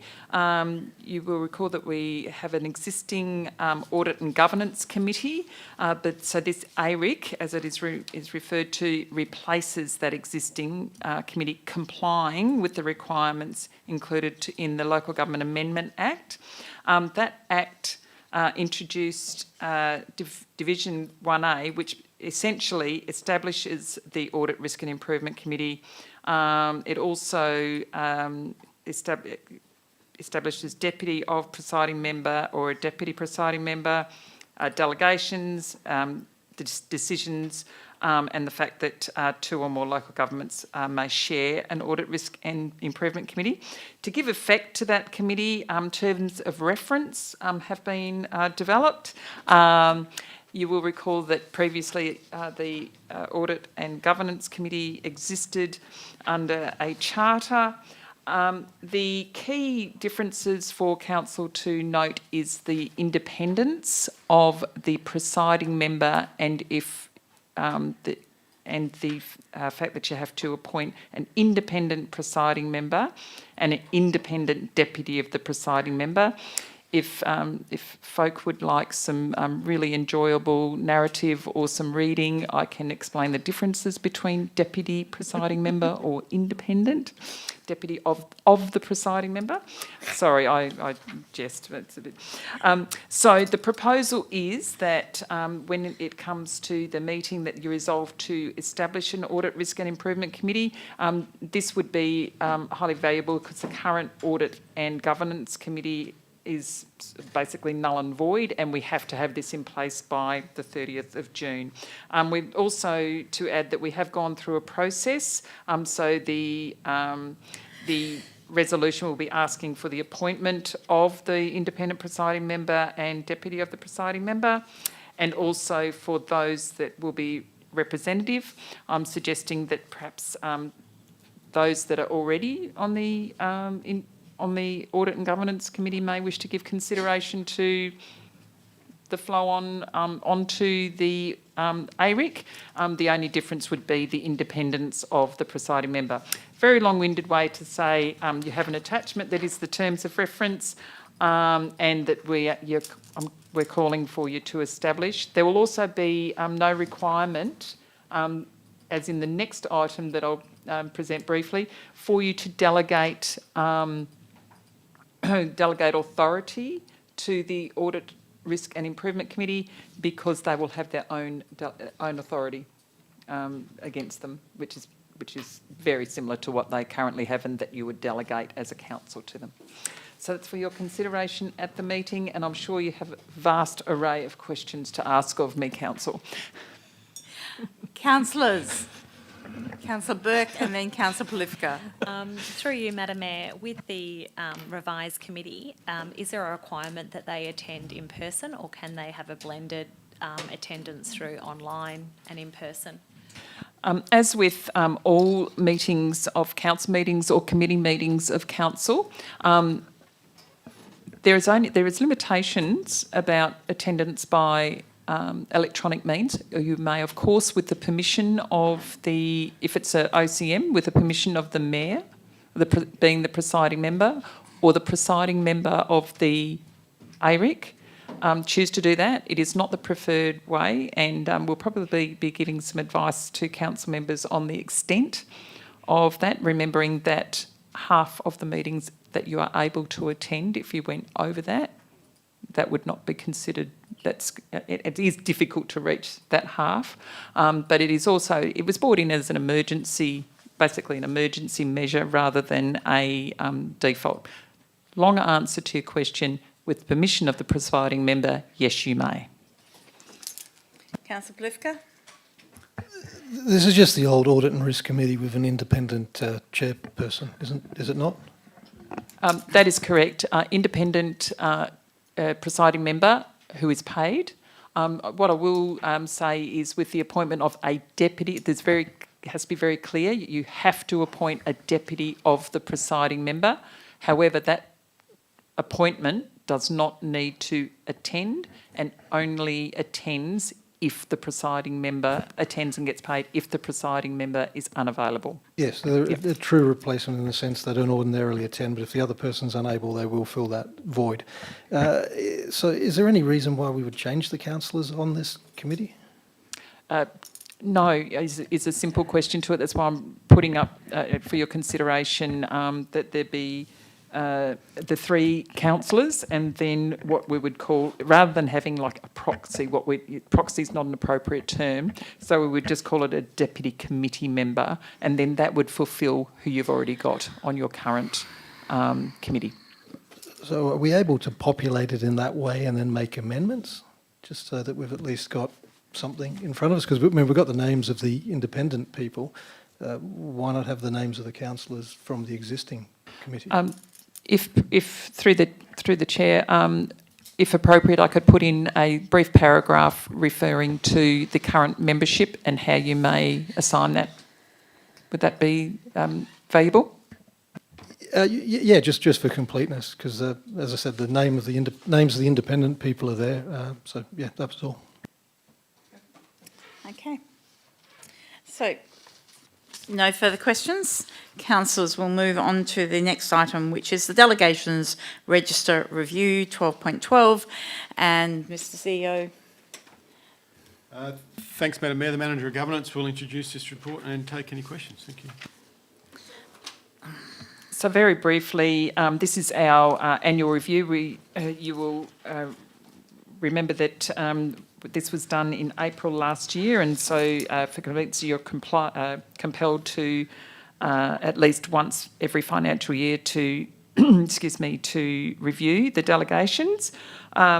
So under this one, it doesn't preclude you from having additional reviews. So we're certainly posing in this report that the administration will be considering further reviews of the delegations of the CEO to the employees, which would be done outside of this process but would be included within the delegations register.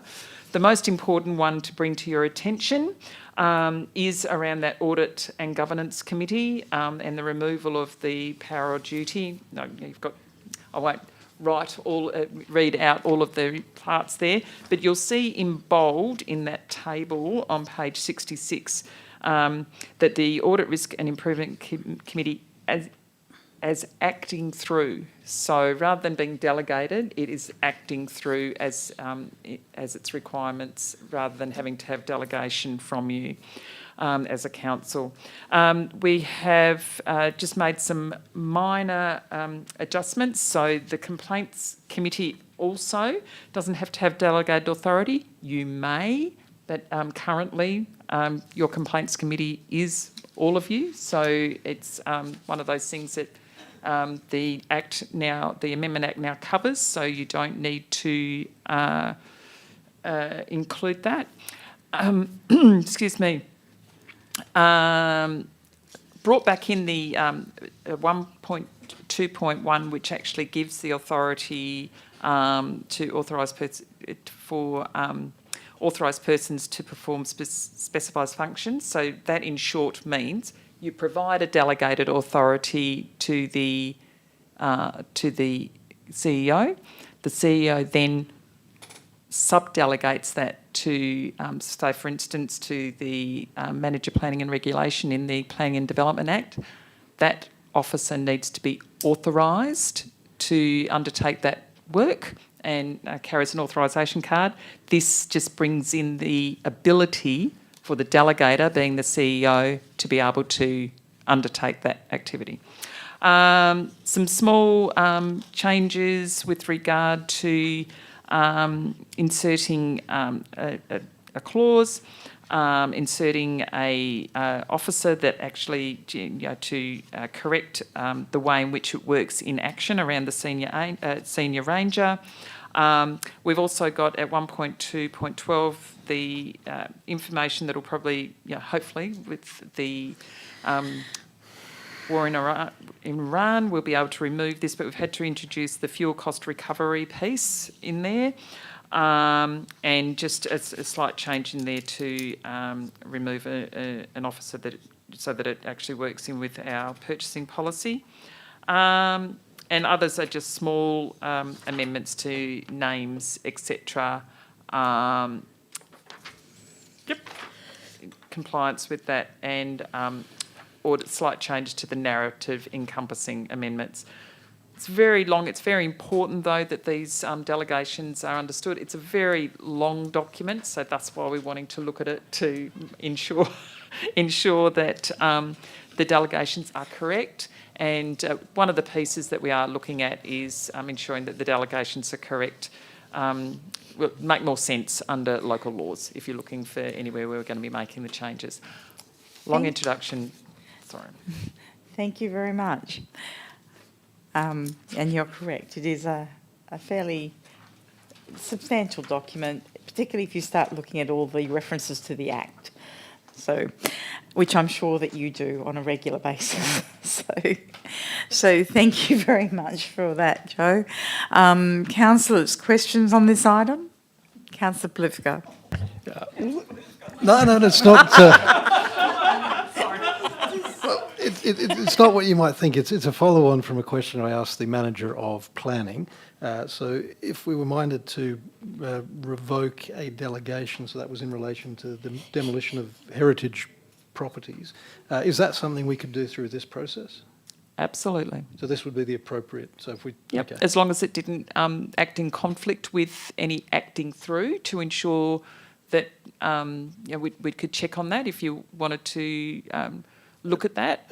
I could see if there was any particular area that it was in, but yeah, this is the area where you could definitely go, well, no, the idea is that you delegate it out so that you don't have to deal with these matters. If they're matters you want to deal with, certainly you can bring them back to be dealt with. No, look, I'm not looking to take back the whole of planning. That's certainly too much work. But just in terms of, I mean, how particular could you be? Could you just say it was the demolition of heritage houses or the removal of protected trees? Could it be as granular as that? I'd actually have to take that on notice as to how particular we'd need to be, and whether it would encompass, to ensure that it didn't, throw the baby out with the bathwater per se. Ensure that. So I'll take that on notice and look into that for you, so I can give you an answer so it can be part of your considerations for the OCM. Okay, great. Thank you. So, CEO. Can I just suggest that, Councillor Polifka, the issue around heritage that you raised today with Councillor Carter was very relevant, but if you could just email myself and then copy in Alex, and we'll prepare words for your consideration prior to the OCM. Great. Thank you, Cameron. Thank you. Councillors, no further questions? Okay, the next item is 1213, which is such a simple item. I would assume that we can actually not need to ask questions on this one. No?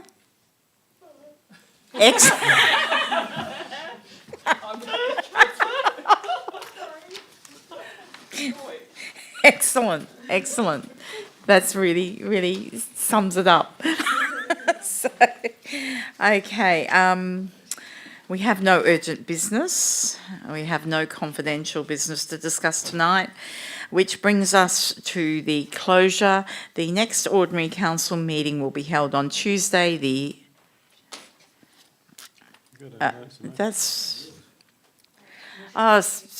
there is a notice of motion, but we don't have to discuss that tonight, do we? Don't have to. No. Councillors, do you want to discuss the notice of motion? No.